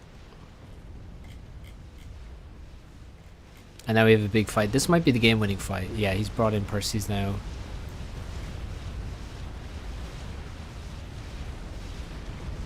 Titans kind of suck at this point, but well, they've done their job. He escapes with 3 of the Percys, but that fight did not go well for Banani. MML's coming in. Yeah, there's Crimson Feud. I think there was... I casted a game on Crimson Feud.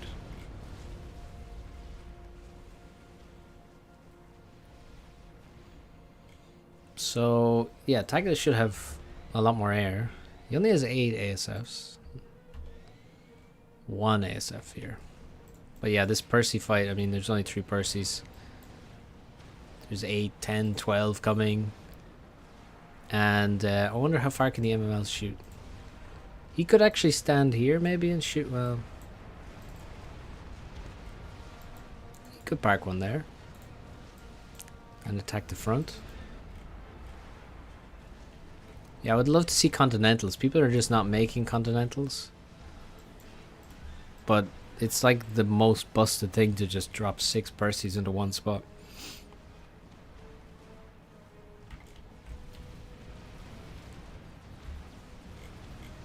G. Banani calls it. Taga looking strong on this map. Should have been banned, I guess. Banani honestly just got crushed here. Really good BO from Taga. Never looked in any danger whatsoever. It is expensive, yeah. It's quite expensive. It's like 1500 mass, 1400 mass. I don't know. But it's one of the most insane tools that you can have. Yeah, like this game was never close. And hey, you asked for Crimson Feud. Guess what the decider is?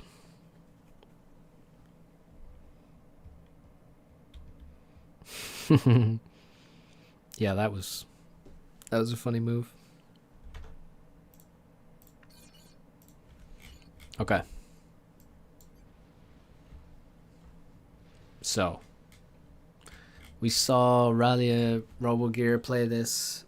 Not really satisfied with how they played it exactly. They seem to really ignore the Tech 2, which is like the most important thing really early on. If you go second lab, you can get across here and actually raid an engineer in this expansion if your opponent is not paying attention and scouting. But neither of them are trying to do that. I think it's a pretty good move, honestly. Other than that, you should probably go second air and make a bomber. Third air, maybe at the latest. In my opinion. Third air for Taga. Second air for Lunishko. The banana man. Okay. Celine versus Mech Marine. Call it a draw.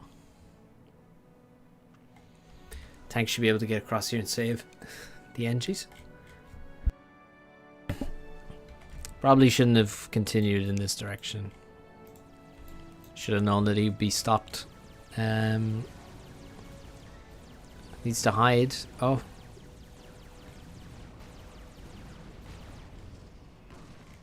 Or just ignore it. Just farm aura. Chad NG just keeps building. Wastes no time. Being inefficient. Okay, Taga heading to middle. Here comes the bomber. Taga also made a bomber. Okay, what was that drop? Ground fire? 2 NGs dead and a lot of pigeons in one place there. Oh no. Oh, bomber kills the NT in the factory. That's huge. And he kills so many pigeons. And he lives on 11 HP. Will he kill this NG that's building the hydrocarbon? Taga forced to build pigeons at the front with his ACU. Needs to rebuild on top of this. Oh my god. Slowest ground fire of all time. Hydro will complete, but the damage is insane. Honestly, he greeted the fuck out by building 7 pigeons right next to each other. And he got punished. But that was disgusting. Okay, he gets the Tech 2 Rex down here before Banani gets his on the left. But that's just crazy damage. More bombers from Banani. I feel like Taga is still stalling. No, he's not stalling. Oh no, he's gonna lose the Hydro. And he has so many resources, he just has not enough NGs. Not enough anything. PD in the front might have been useful. Banani gonna walk forward and maybe lose some HP in exchange for killing the pigeons. Taga is trying to block the shots. I like it. But he is gonna lose probably all of those.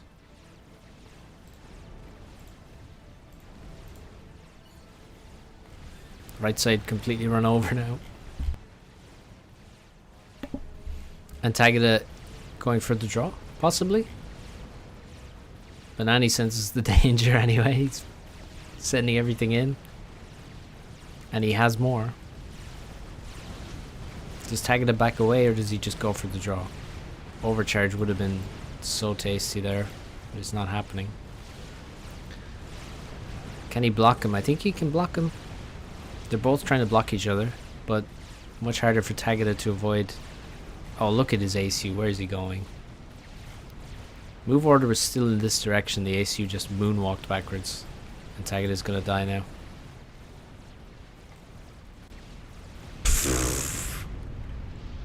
That's some classic Taga rage in the chat there. I get it. I get it, man.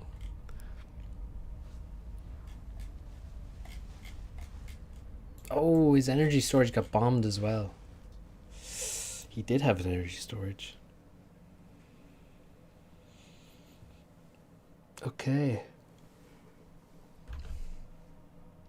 So that game took Banani into the playoffs. That was a 2-1 game he won. Best of 3, 2-1. That gives him 3 wins. And he went through. Okay, so I'm gonna end the stream now.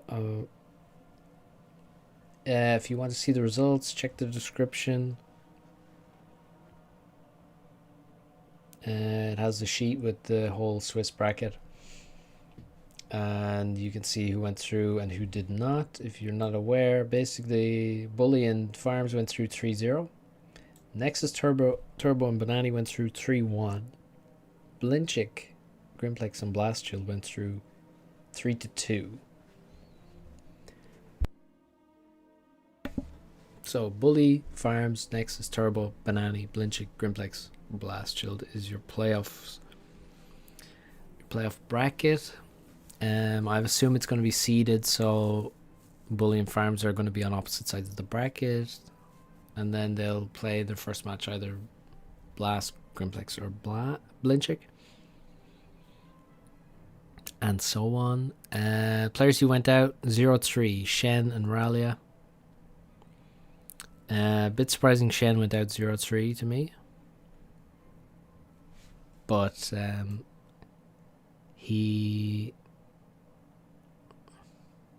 had Yudi and Bully, and then he also lost to Wi-Fi.